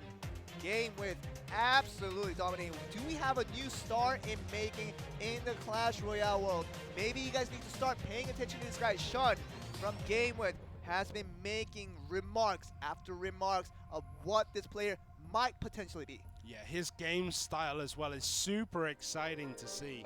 He is playing without fear, without hesitation, and he's just going for it. And there's the good lucks come out. Will Fav Gaming reply? It doesn't look like they do. Oh no. And look at Sean's expression there. He's just smiling even a little. Yeah, the first meta game has already been won here by GameWith because Fav Gaming did not return the good games. Wow. Here we are. We get to see what there's a lot of summons coming both ways. There's split summon of the bats, and now the guards. Gonna prompt the minion summon on both ends here. There's a fireball again, taking out that flying machine. What is it about that guy? It's a fireball magnet. As long as the flying machine is taken care of, they feel like they have what it takes to counter every other card available in existence. Yeah, it is interesting using the fireball against it because I don't think it's necessary, but these guys are feeling that it is, so I'm going to have to start doing that myself. There we go. You know, whenever we see the flying machine, a fireball will be ready. Well, assignment. Well, this the Inferno Tower. The Inferno Dragon does attack that Mega Minion, and now there's one full health Inferno Dragon coming from Fav Gaming. Okay, Minion, maybe support that as and well. a miner. That's a big push, but the Dark Prince there at the back. Oh. The elite guards there just dragging everything across the towers. Look at the princesses just clean everything up. Right. Dark Prince is charging towards the tower. Is it going to hit? Is there enough bats? Oh, one charge coming through from Dark Prince, and that's important. But left side, we can keep our eyes on that because that has taken a lot of chip damage already. Yeah, I don't even know where that damage has come from. It just seemed to randomly appear. Yeah, we talked about Shun being that player that something just happened, and we had to rely on the replays to see exactly what happened. Here it is happening again in 2v2. Where did that damage come from on the left side? I remember seeing an Electro Wizard there, but an Electro Wizard doesn't do that much damage.